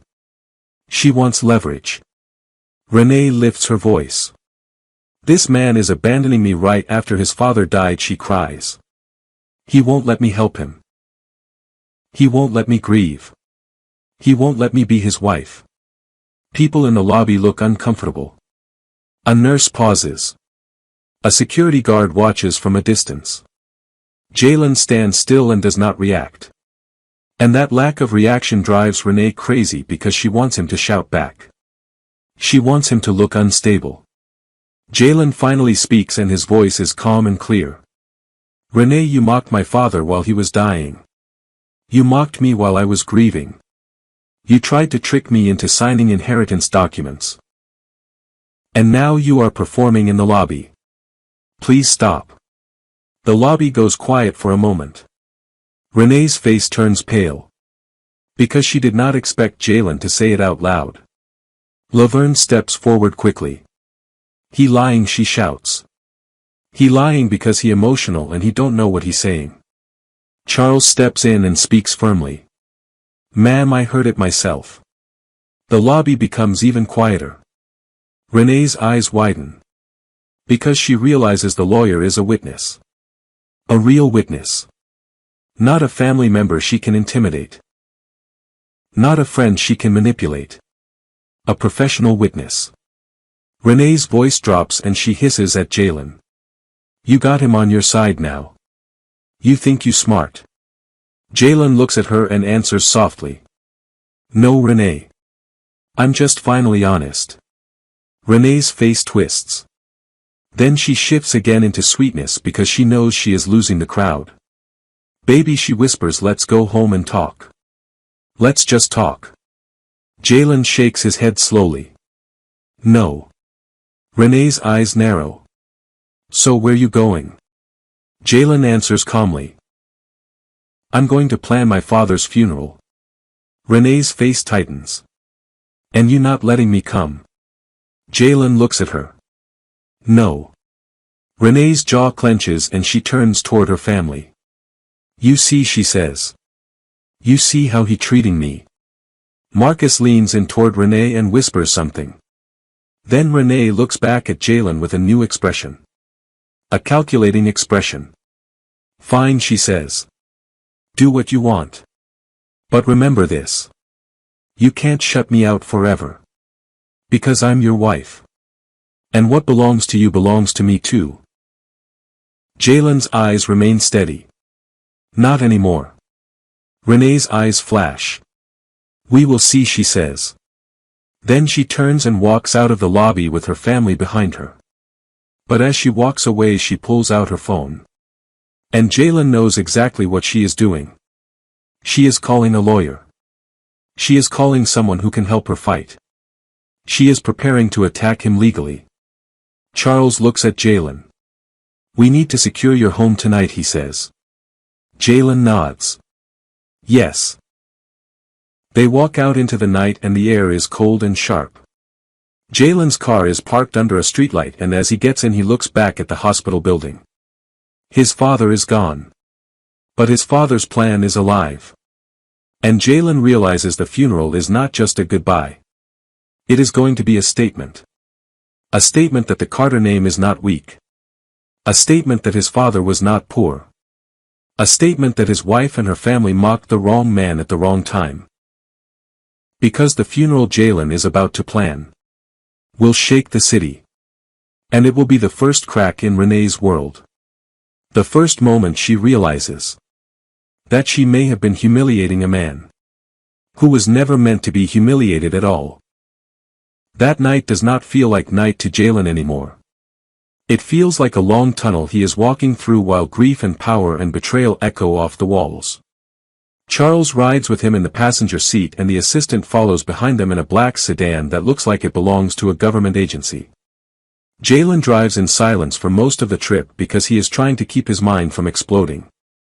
Every few minutes his phone buzzes again. René.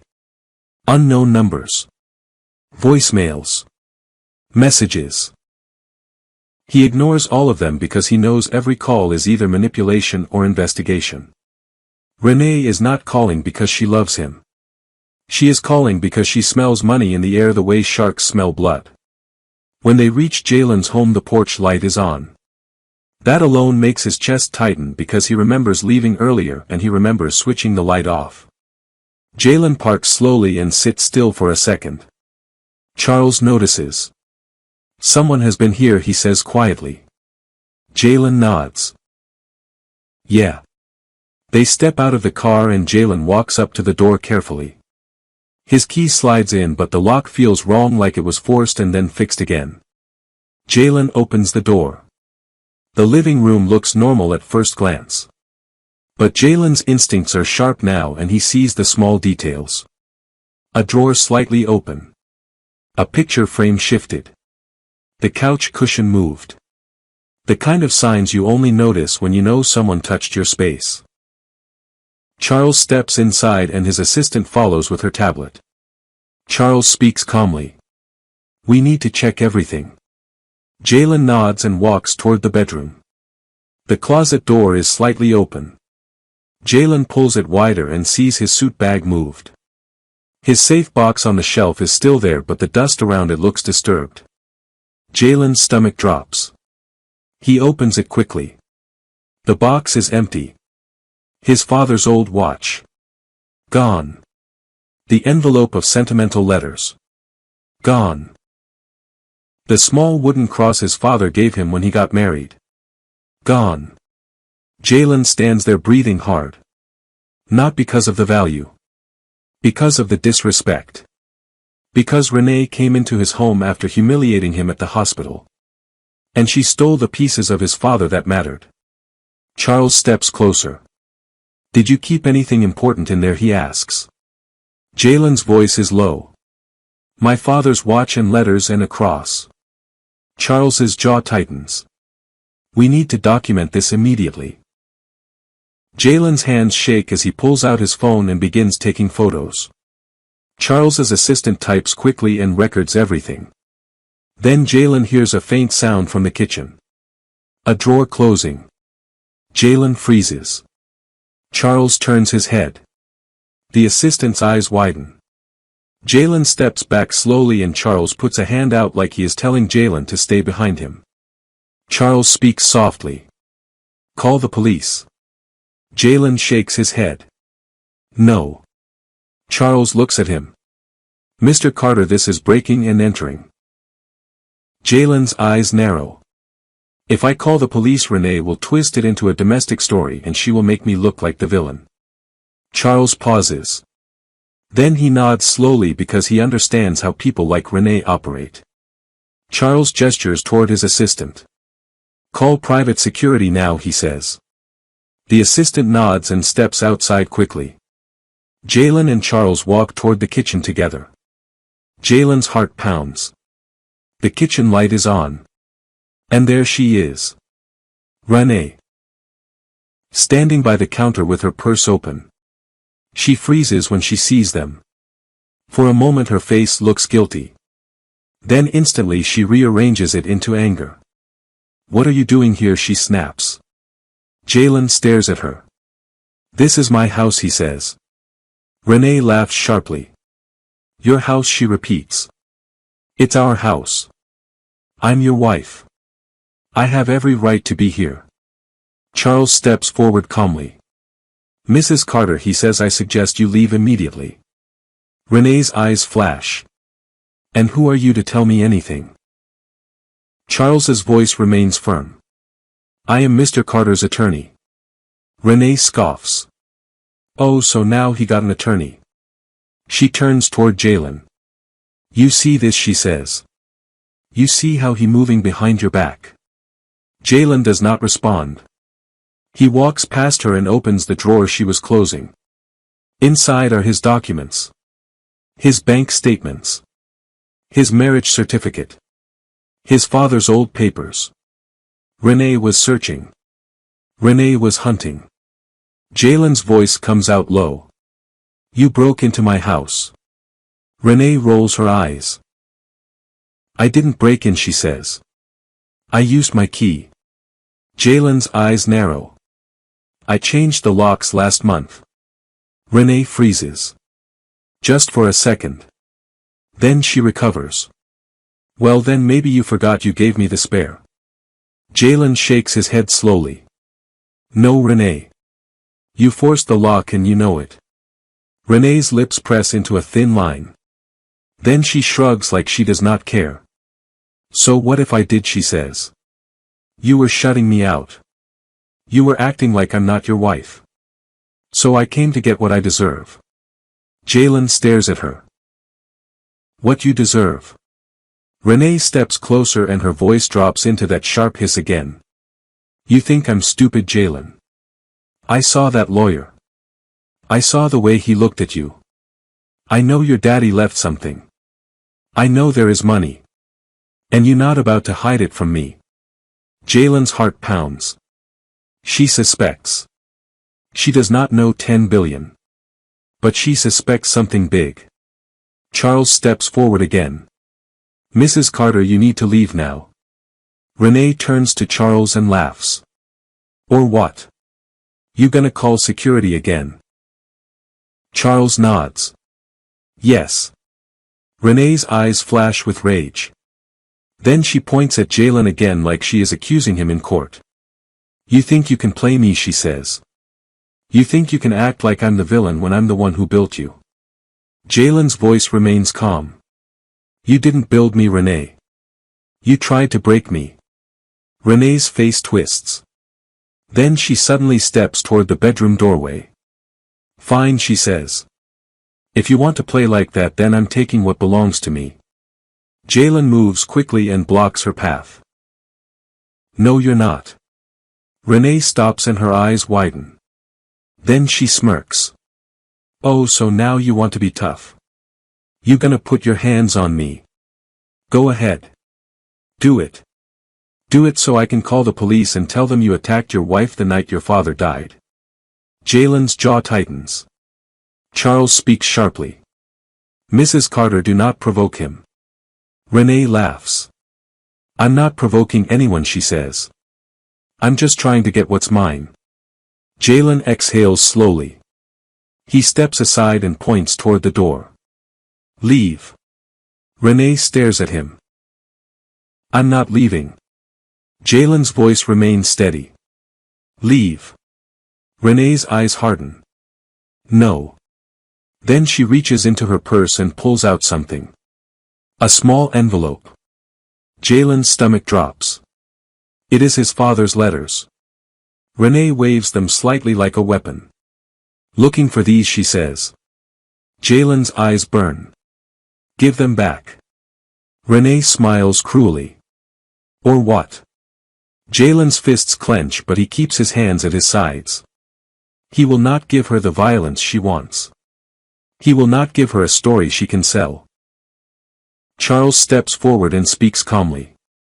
Mrs. Carter, those items belong to Mr. Carter and removing them from his home without permission is theft. Renee laughs. Theft, she repeats. I'm his wife. Everything he has is mine too. Jalen's voice becomes colder. Not anymore.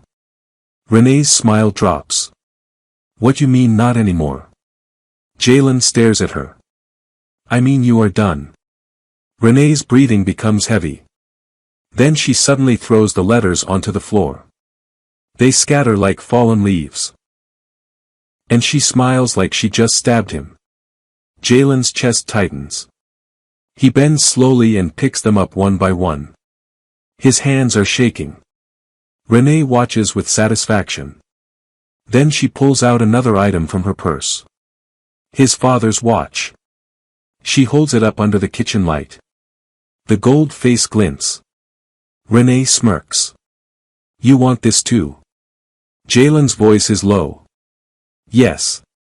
Renee tilts her head. Then beg for it. The words hit Jalen like poison. Beg for it, she repeats. Beg like you always do. Jalen's whole body trembles. Not with fear. With rage he is trying to control. Charles steps closer and his voice becomes firmer. Mrs. Carter, you are crossing a line. Renee turns her head toward Charles. Shut up, she snaps. This is between me and my husband. Jalen stands up slowly. His eyes lock on Renee. And he speaks in a voice so calm it makes the room colder. Renee. Put the watch down. Renee smiles. No. Then she raises it slightly as if she might throw it. Jalen's heart jumps. Because that watch is one of the few pieces of his father he has left. And Renee knows it. She knows exactly what she is doing. She is trying to make him break. She is trying to make him snap. Jalen takes one slow step forward. Renee's eyes gleam. Yes, she whispers. Come on. Come on. Hit me. Jalen stops. He exhales slowly. Then he turns his head toward Charles. Mr. Whitmore, he says. I want this documented. Charles nods. Already is. The assistant steps back inside at that moment and two private security men follow her. They are big. Professional. Quiet. They stand in the doorway like a wall. Renee turns and her eyes widen. What is this? Charles speaks calmly. Private security. Renee's voice rises. Private security. For what? Jalen looks at her and answers slowly. For you. Renee's face tightens. You think you can scare me? Jalen shakes his head. No, Renee. I'm not trying to scare you. I'm trying to remove you. Renee's breathing becomes heavy and she looks at her family photos on the wall and then back at Jalen like she is realizing something. Jalen is not alone anymore. Jalen has resources. Jalen has protection. And that terrifies her. The security men step forward. Ma'am, one of them says, please hand over any property you removed and leave the premises. Renee laughs bitterly. You can't make me leave. The security man does not raise his voice. Yes, we can. Renee's eyes flash with rage. Then she suddenly throws the watch across the kitchen. It hits the wall and falls to the floor with a sharp metallic sound. Jalen's heart drops. He rushes to it and picks it up. The glass face is cracked. His throat tightens. His eyes fill. Renee watches him and smiles like she just won. Then she turns and storms toward the door. But before she leaves she stops and looks back at him. This isn't over, she says. You hear me? You think you can shut me out? You think you can hide money from me? I will ruin you. I will ruin your name. I will take everything you got. Jalen stands slowly with the cracked watch in his hand. He looks at her. And his voice is calm. You can try. Renee's eyes narrow. Then she turns and walks out. The security men follow her to make sure she leaves. Charles steps beside Jalen. Mr. Carter, he says. We need to change the locks tonight and we need to file an emergency protective order. Jalen nods. Yes. Then he looks down at the cracked watch and his voice becomes a whisper. She broke the last thing my father gave me. Charles's eyes soften. And now he says quietly. She will pay for it legally. Jalen nods slowly. Because Jalen understands now. Renee is not just cruel. She is dangerous. And the moment she suspects money, she becomes even more dangerous. Jalen looks up. Then he speaks in a voice filled with quiet certainty.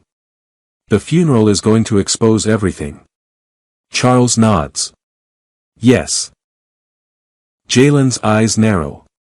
And when she sees what kind of funeral I give my father, she will know. Charles nods again. Yes. Jalen exhales slowly. Because he can already picture it.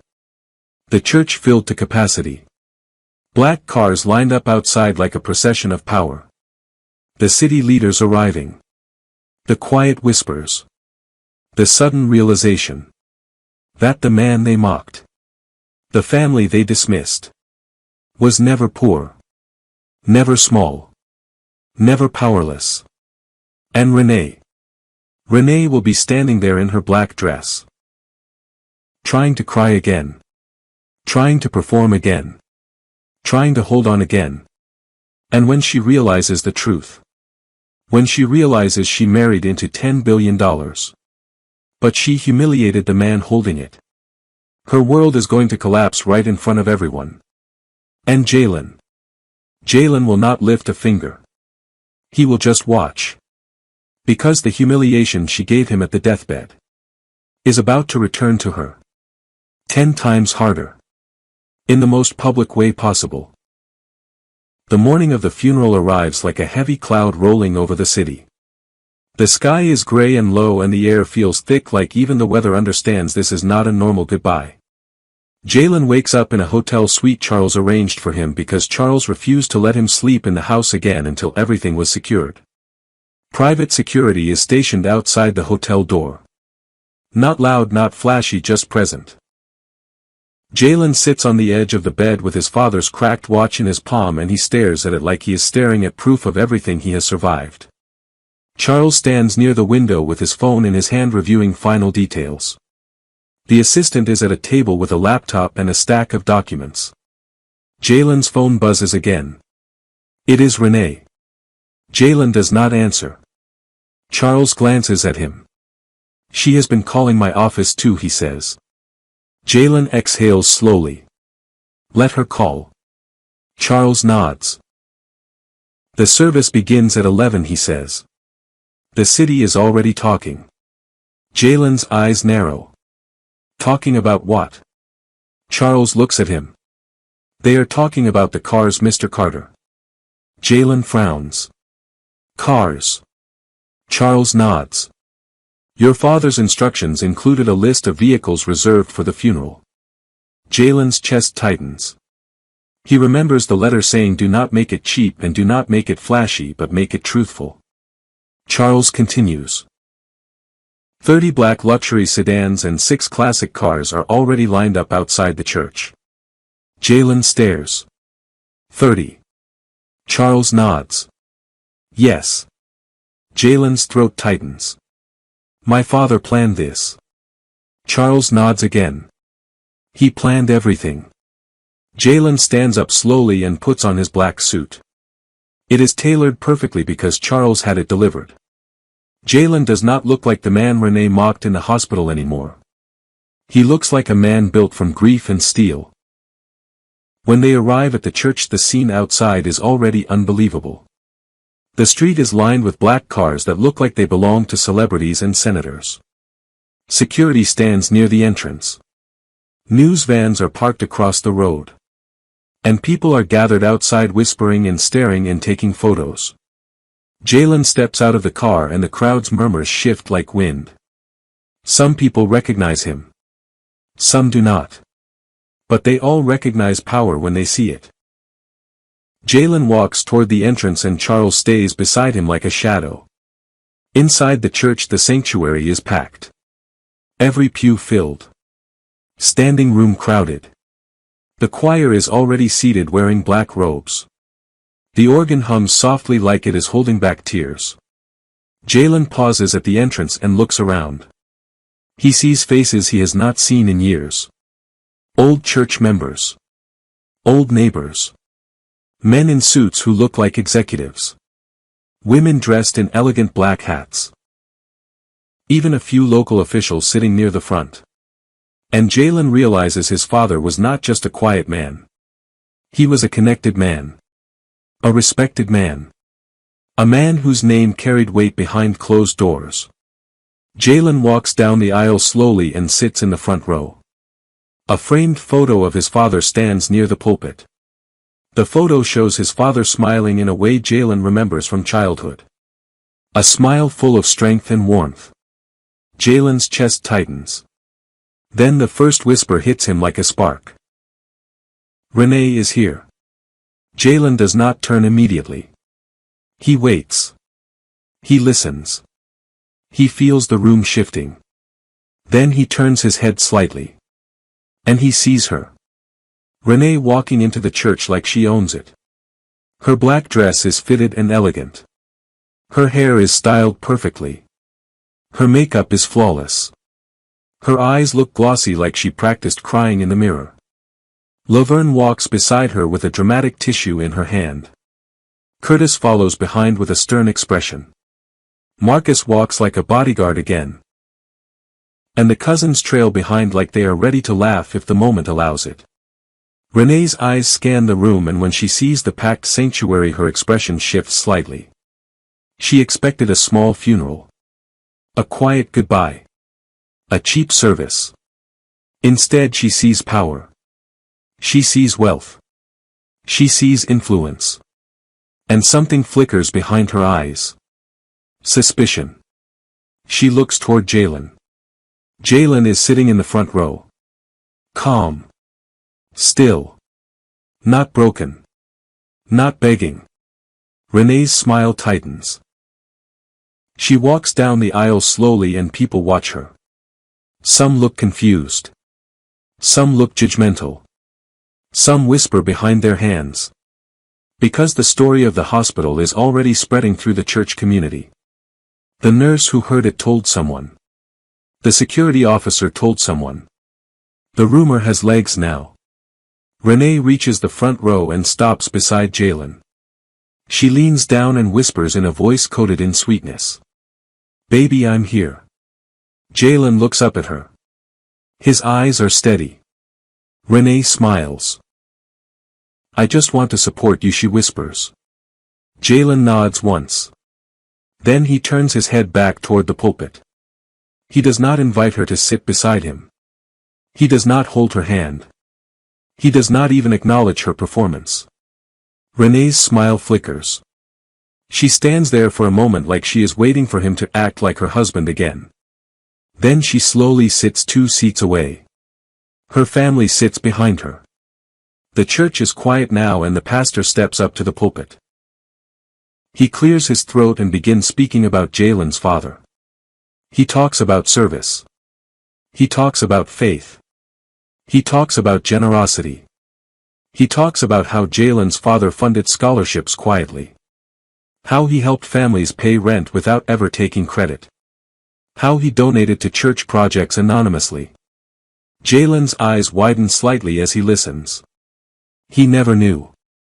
He never knew his father was doing all this. Renee's face tightens as she listens too. Because every story sounds like money. Every story sounds like resources. Every story sounds like someone with wealth. Then the pastor says something that makes the room hold its breath. He says, "Brother Carter was a man of great means but even greater humility." Renee freezes. Her eyes widen. Marcus leans forward behind her. Curtis shifts in his seat. Laverne's mouth opens slightly.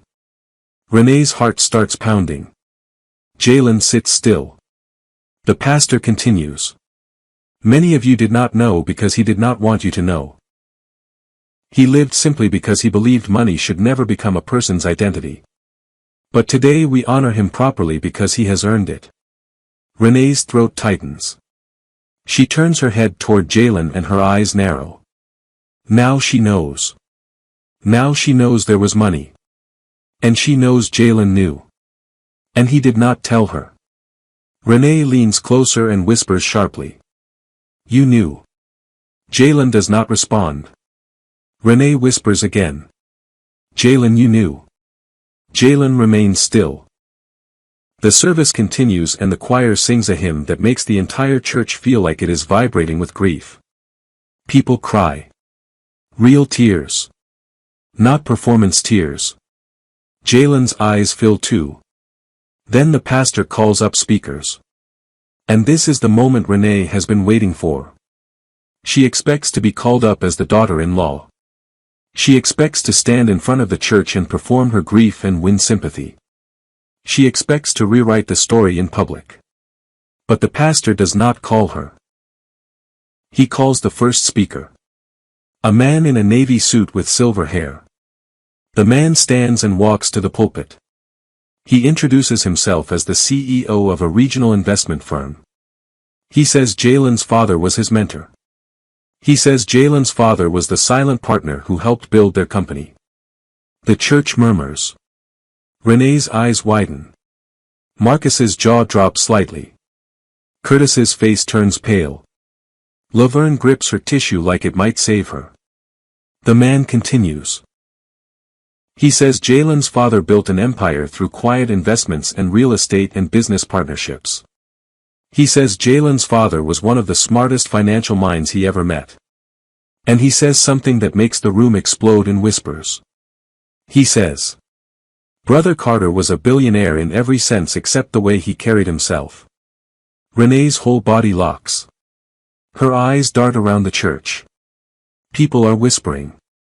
Some are shocked. Some nod like they already knew. Some look at Jalen with new respect. Renee turns toward Jalen again and her eyes burn. Billionaire. Her mind screams the word. And suddenly the humiliation she gave Jalen at the deathbed begins to rise back up inside her like bile. Because she realizes. She mocked a billionaire's son. She mocked a man who was about to inherit unimaginable wealth. She called him broke. She laughed at him. She tried to trick him. She stole from him. She broke his father's watch. And now, she is sitting in a church full of people who are discovering the truth.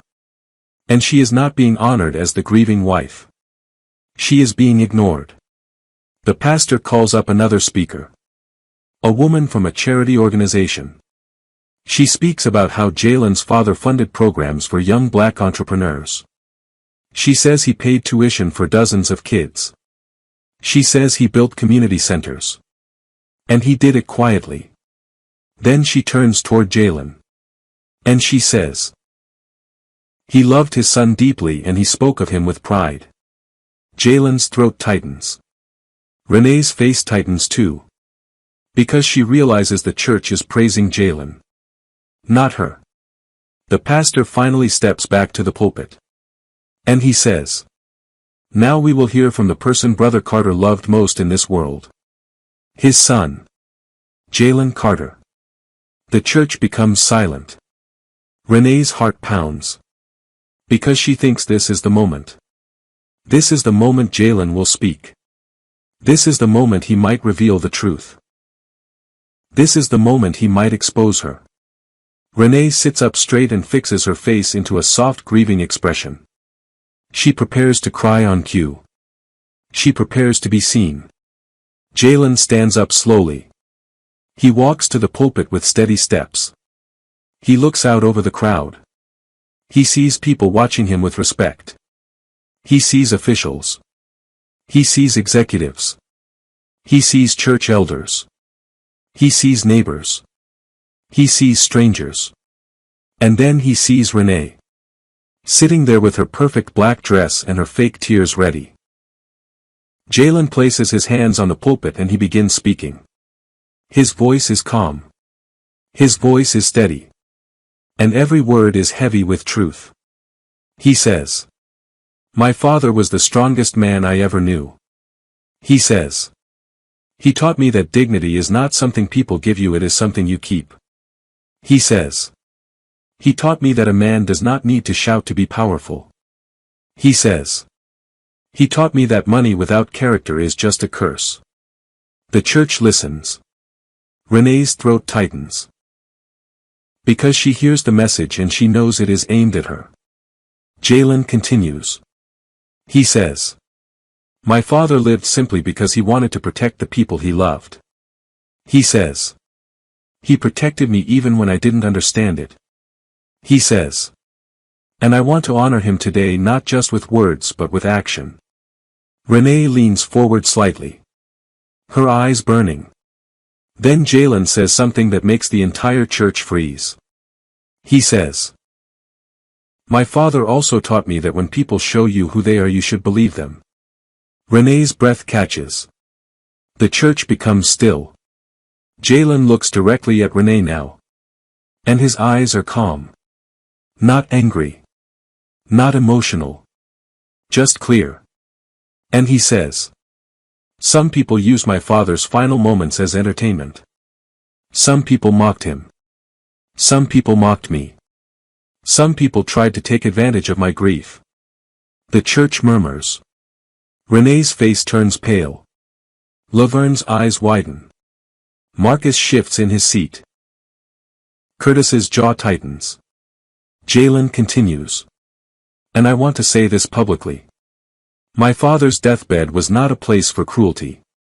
And anyone who brought cruelty into that room will not be welcomed into the legacy he built." The church erupts in whispers. Renee's body goes stiff. Her eyes dart around the room and she realizes people are looking at her. Not all of them know. But they are guessing. They are connecting the dots. Jalen steps back from the pulpit. He says a final line about love and faith and honor.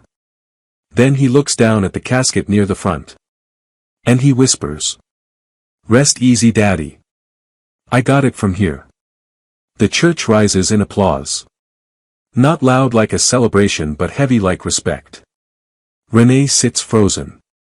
Her face tight. Her eyes burning. Because she just realized. Jalen did not expose her name. But he exposed her spirit. And in a room full of witnesses, he marked her as unworthy. And now, she is trapped. Because if she storms out she looks guilty. If she stays she looks like a hypocrite. And either way, the city is watching. The service ends and people begin filing outside to the cars. The procession is ready. Black luxury vehicles lined up like a presidential escort. Renee stands slowly and follows behind Jalen. Her family huddles close around her. Marcus whispers, "He got money." Curtis whispers back, "A lot of money." Laverne whispers, "We need to fix this." Renee's eyes burn as she watches Jalen walk ahead with Charles beside him. Renee's mind is racing. Because she knows now. There is wealth. There is legacy. There is power. And she is standing on the outside of it. But Renee is not the kind of woman who accepts losing. Renee is the kind of woman who fights harder when she sees the prize. And as the procession begins moving toward the cemetery, Renee makes a decision inside her chest. A decision that is not love. Not grief. Not respect. A decision built from greed and desperation. She will not let Jalen walk away with that money. She will not let him bury his father and then bury their marriage without a fight. And the moment she gets a chance, she is going to strike. Not with fists. With lawyers. With lies. With traps. Because Renee is about to turn this funeral into the beginning of her war. And Jalen. Jalen is about to learn that the money is not the hardest part. The hardest part is what people become. When they realize you are worth $10 billion. The cemetery is on a hill overlooking the city and the wind up there is sharp enough to cut through fabric. The sky stays gray and low like it refuses to brighten for anyone. The black cars glide in slowly one after another and the line is so long that people standing near the gate start whispering like they are watching a funeral for someone famous. When Jalen steps out of the lead car the air feels different again. He looks around and sees security positioned quietly at a distance. He sees Charles beside him. He sees the assistant holding her tablet and watching the crowd. And he sees people he has never met but who are dressed like wealth and influence. Then he sees Renee stepping out of another car behind him and she is walking fast like she is afraid the door to power is about to close. Renee's family follows her like a swarm. Laverne is already muttering prayers under her breath. Curtis looks tense. Marcus looks angry. And the cousins look nervous because they can feel eyes on them. The casket is placed near the grave and the pastor stands ready again with his Bible open. Jalen stands at the front near the casket. His hands are clasped. His face is calm but his eyes are heavy. He looks down at the polished wood and he feels the finality pressing into his chest. This is the last time he will stand near his father like this. The pastor begins speaking again. He talks about ashes to ashes and dust to dust. He talks about eternal life and peace. He talks about the strength of a good man and the way his legacy lives on. People listen quietly. Some cry. Some stand with heads bowed. And then Renee chooses her moment. She steps forward suddenly and wipes her eyes and her voice rises with a dramatic sob. "Daddy Carter," she cries. "Oh Daddy Carter, please forgive me." Her voice cuts through the quiet like a siren. Heads lift. Eyes turn. The pastor pauses for a moment. Jalen remains still. Renee steps closer to the casket. Her hand reaches out as if she wants to touch it. As if she wants to claim the moment. As if she wants to attach herself to the legacy now that she knows it is valuable. Renee's tears fall. But something about them feels wrong. Too loud. Too sudden. Too convenient. People shift uncomfortably. A woman in the crowd whispers to another woman. "That's the one. That's her." The whispers spread like fire in dry grass. Renee hears it. Her sob falters for half a second. She turns her head slightly. And she sees faces staring at her. Not with sympathy. With suspicion. With judgment. With quiet disgust. Renee's chest tightens. She looks toward Jalen. She expects him to rescue her. To protect her. To play husband in public. But Jalen does not move. He does not look at her. He does not soften. He stands like a statue of grief. Renee's eyes narrow. Then she tries to force the tears again. She leans toward the casket and speaks loudly. "I loved you Daddy Carter," she cries. "I always respected you. I always wanted to do right by you." And that is when the first voice breaks through the crowd. It is an older church woman with a black hat and a cane. Her voice is sharp and steady. "You a lie." The whole graveside freezes. Renee turns quickly. "Excuse me." The older woman steps forward and points her cane at Renee. "Don't you stand here and cry fake tears," she says. "Because I heard what you said in that hospital hallway." The crowd murmurs. Renee's face goes pale. She stumbles for words. "You don't know what you're talking about," she snaps. The older woman shakes her head. "I know exactly what I'm talking about. My niece worked on that floor.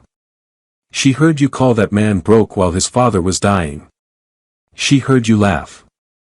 She heard you say y'all wasted the day." Renee's throat tightens. Laverne steps forward fast. "Ma'am, you better watch your mouth." The older woman turns her head slowly toward Laverne. "And you better watch yours," she says. "Because your daughter is a shame." The crowd murmurs louder now. Renee's eyes dart around. Her performance is collapsing. She tries to grab the moment back. She lifts her hands. "This is not the time for gossip," she cries.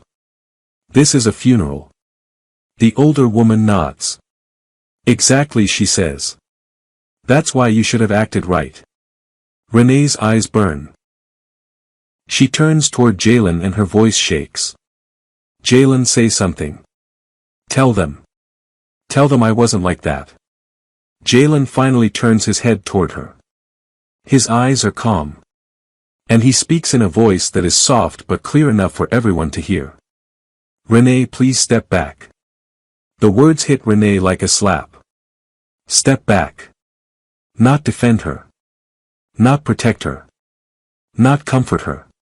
Step back. Renee's mouth opens. Her eyes fill with fury. Marcus steps forward with anger in his face. "Man, you really letting these people disrespect your wife?" Charles steps forward instantly and his voice is firm. "Sir, you need to step back." Marcus glares. This is family business. Charles shakes his head. No, sir. This is a funeral and you are disrupting it. Curtis steps forward too and his voice rises. You all need to stop this right now. Renee is grieving. The older woman laughs bitterly. Grieving what? Grieving the money she missed. The crowd gasps. Renee's face goes white. Because the word money lands like a bomb. People begin whispering again. Money. Billionaire. Trust. Legacy. Renee's mind spins. Because she realizes the secret is spreading. Not the full 10 billion. But enough. Enough for people to see the truth. Renee snaps. I don't care about money. I cared about that man. The older woman shakes her head. Then why you try to make Jalen sign inheritance papers in the hospital? The crowd murmurs again. Renee freezes. Because she realizes that story is out too. She turns her head sharply toward Charles. You told them. Charles's face remains calm. I did not have to. People saw you. People heard you. Renee's breathing becomes heavy. She looks at the crowd and sees the eyes on her. She sees people stepping away from her slightly. She sees women shaking their heads. She sees men frowning. She sees the pastor looking disappointed. Renee's throat tightens. Then she tries another move. She drops to her knees in the grass. She sobs loudly. She presses her forehead to the ground. And she screams. I'm sorry. I'm sorry. I'm sorry. Her family rushes toward her. Laverne tries to lift her. Curtis tries to block people from looking. Marcus stands over her like a guard. But it is too late. The moment is done. The city has seen her. Not as a grieving wife. But as a woman exposed. Jalen stands still.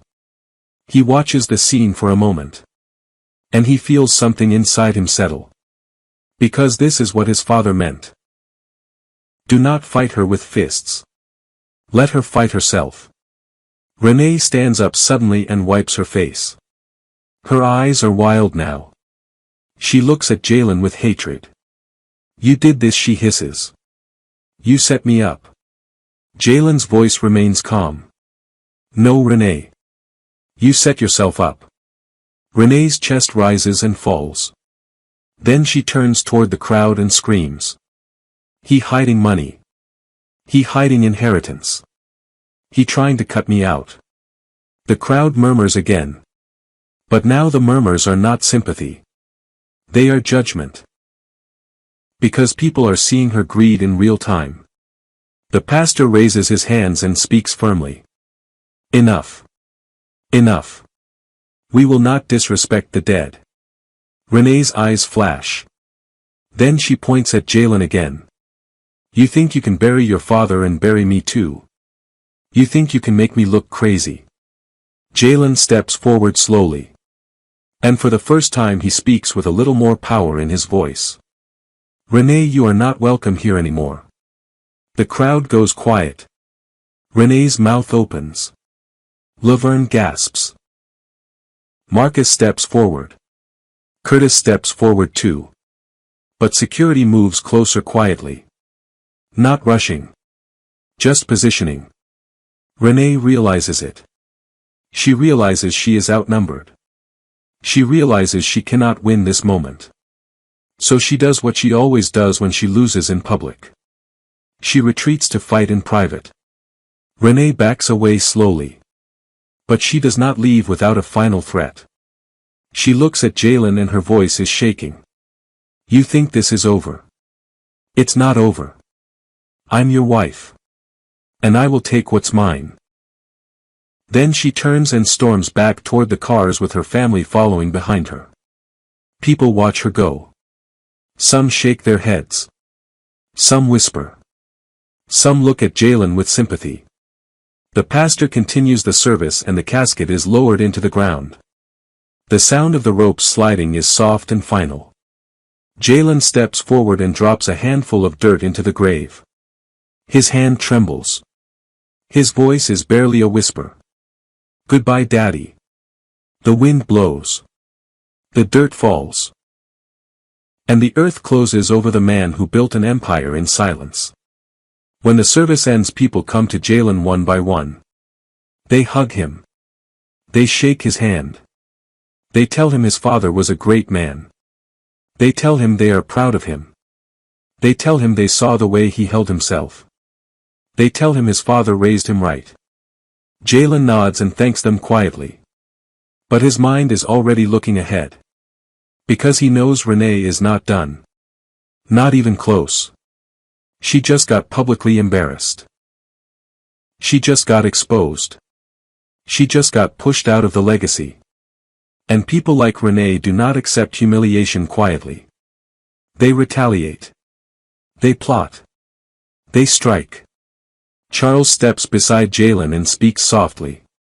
"She will file today," he says. Jalen nods. "Let her." Charles looks at him. "Are you ready for what comes next?" Jalen looks down at his father's cracked watch again. Then he looks up at the city skyline in the distance. And his voice comes out steady. "I was born ready." Because Jalen understands now. The funeral was not just a goodbye. It was a warning. A warning to Renee. A warning to her family.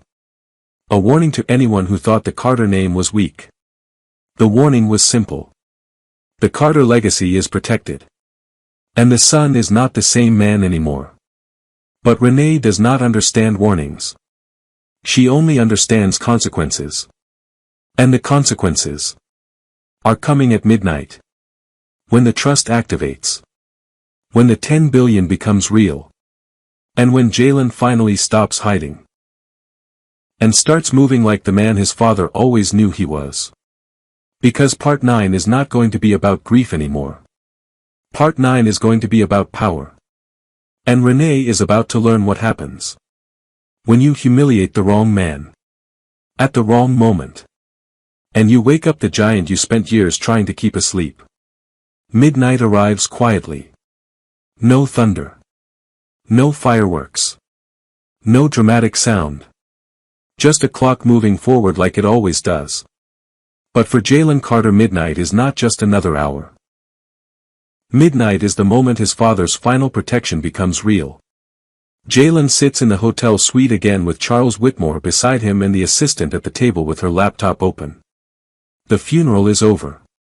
The city has seen Renee's mask fall. The cemetery humiliation is already spreading through church groups and family circles like wildfire. And Renee is at home somewhere with her family plotting like wounded animals. Jalen's phone buzzes again. This time it is not Renee. It is an unknown number. Charles glances at the screen.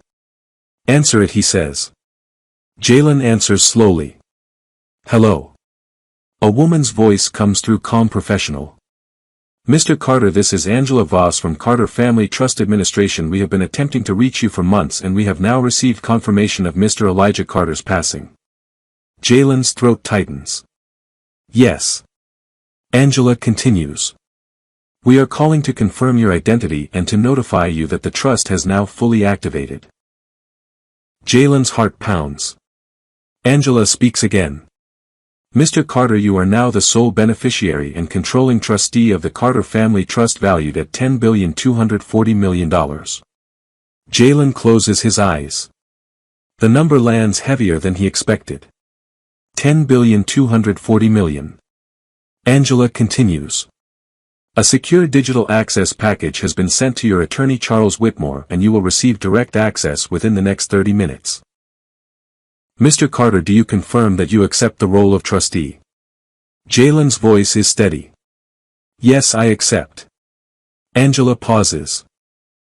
"Congratulations, Mr. Carter, and again I'm sorry for your loss." The call ends. The room becomes quiet. Jalen stares at the wall for a moment. Then he exhales slowly. It is real now. Not a folder. Not a letter. Not a promise. Real. Charles looks at him. It's done, he says. Jalen nods. It's done. The assistant's laptop pings with a secure email. She opens it. Her eyes widen slightly. Mr. Whitmore, she says. It's here. Charles steps over and reads. Then he nods. Yes. He turns to Jalen. Mr. Carter, we need to begin with protection. Jalen's eyes narrow. Protection. Charles nods. The moment the trust activated, several automated processes began. Jalen looks at him. What processes? Charles speaks calmly. Your father designed this trust like a fortress. The trust has already assigned a security team. A public relations firm. A financial management board. And a legal defense unit. Jalen's chest tightens. My father did all that. Charles nods. He planned for everything. Jalen sits back and stares at the ceiling. For a moment he feels something like guilt. Because his father carried this alone for so long. But then he feels something else too. Pride. Because his father did not just leave money. He left strategy. He left protection. He left a blueprint. Charles continues. The trust also includes a clause regarding your spouse. Jalen's eyes sharpen. Renee. Charles nods. Yes. Jalen leans forward. Tell me. Charles opens the folder and speaks slowly. Your father included a marital defense provision. It states that if your spouse attempted financial manipulation during his final days, or if she attempted theft or coercion during the hospital period, then she would be legally restricted from making any claim on the trust. Jalen's breath catches. Restricted. Charles nods. Yes. Jalen's jaw tightens. So the papers she tried to make me sign. Charles nods. They triggered the clause. Jalen's heart pounds. And the theft tonight. Charles nods again. Also triggered it. Jalen exhales slowly. So she has nothing. Charles nods. Nothing from the trust automatically. Jalen's eyes narrow. But she can still file for divorce. Charles nods. Yes. But her claim becomes weak. Jalen sits back. Then his phone buzzes again. This time it is a notification. A message from Charles's office system. Renee has filed for emergency divorce and temporary spousal support. Jalen stares at the message. She moved fast. Charles nods. As expected. Jalen's jaw tightens. What did she request? Charles reads quickly. She requested temporary possession of the marital home. She requested a restraining order claiming emotional abuse. She requested access to all assets. And she requested that the court freeze any inheritance until divorce proceedings conclude. Jalen laughs softly. Not because it is funny. Because it is predictable. He looks at Charles. So she went straight to war. Charles nods.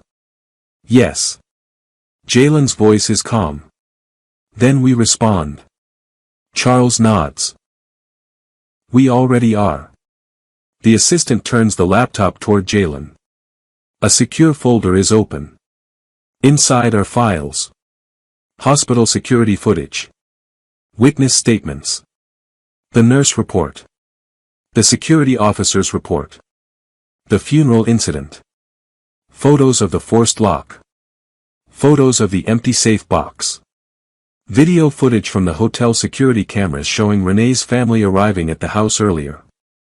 A signed affidavit from the private security team. Jalen stares. You got all this already. Charles nods. Your father's system activated the moment you accepted trustee status. It pulled data. It gathered evidence. It prepared the defense. Jalen's chest tightens again. His father really planned everything. Charles speaks softly. Mr. Carter, this is why he hid the money. Because he knew the moment you stepped into it people would try to destroy you for access. Jalen nods. Then he looks down at his father's cracked watch. He whispers. I understand now, Daddy. Charles clears his throat. There is another message, Mr. Carter. Jalen looks up. What? Charles's assistant turns the screen again. A court notice. Emergency hearing scheduled for tomorrow morning at 9.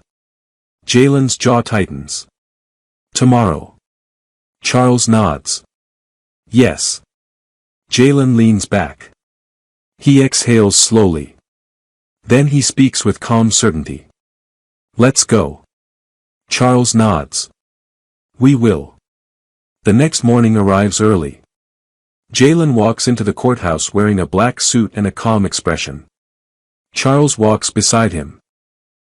Behind them are two men in suits who look like federal agents. Security. The trust assigned them. Reporters are already outside because word has begun spreading that Elijah Carter was not just a church man. He was a hidden billionaire. And his son is now at the center of a dramatic divorce battle. Inside the courtroom, Renee is already there sitting with her lawyer. She wears a soft cream blouse and a cardigan like she wants to look harmless. Her hair is pulled back neatly. Her makeup is light. Her eyes look tired like she has been crying all night. She is performing again. Her family sits behind her. Laverne looks angry. Curtis looks tense. Marcus looks like he wants to fight. When Renee sees Jalen walk in, her eyes widen slightly. Because Jalen looks different. He looks protected. He looks powerful. He looks calm. Renee's lawyer stands. He begins speaking about emotional abuse and abandonment and financial secrecy. He paints Jalen as a cold man who shut out his wife during grief. He claims Renee only wanted to help. He claims Jalen's lawyer is manipulating him.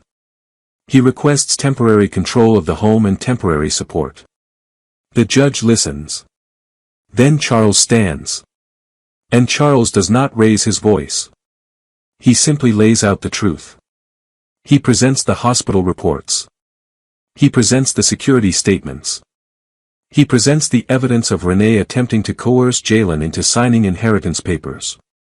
He presents the evidence of forced entry. He presents the evidence of theft. He presents the evidence of property damage. He presents the cemetery incident. He presents the witness statement from the church elder who confronted Renee publicly. Renee's face changes as each piece lands. The judge's expression hardens. Renee's lawyer tries to object. But the judge overrules him again and again. Renee's eyes begin darting. Her performance begins cracking. Then Charles presents the final document. A copy of the trust clause. The marital defense provision. The judge reads it slowly. Then looks up at Renee. Mrs. Carter, the judge says.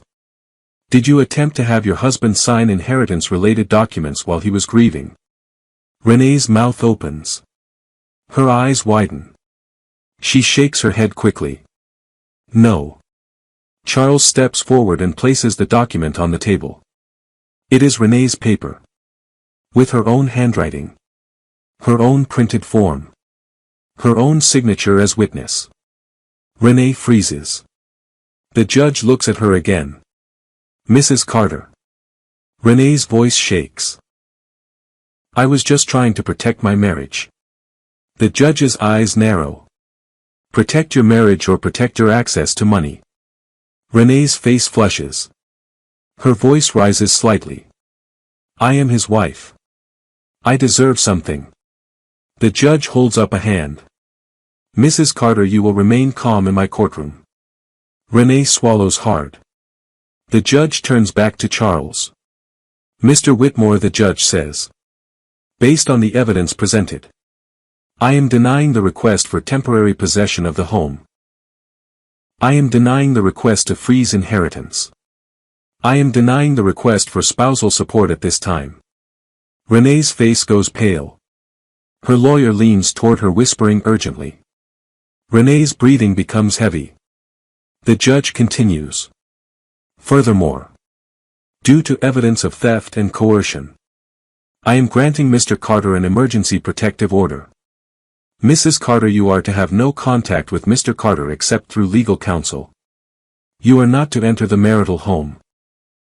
And you are to return all property taken within 24 hours.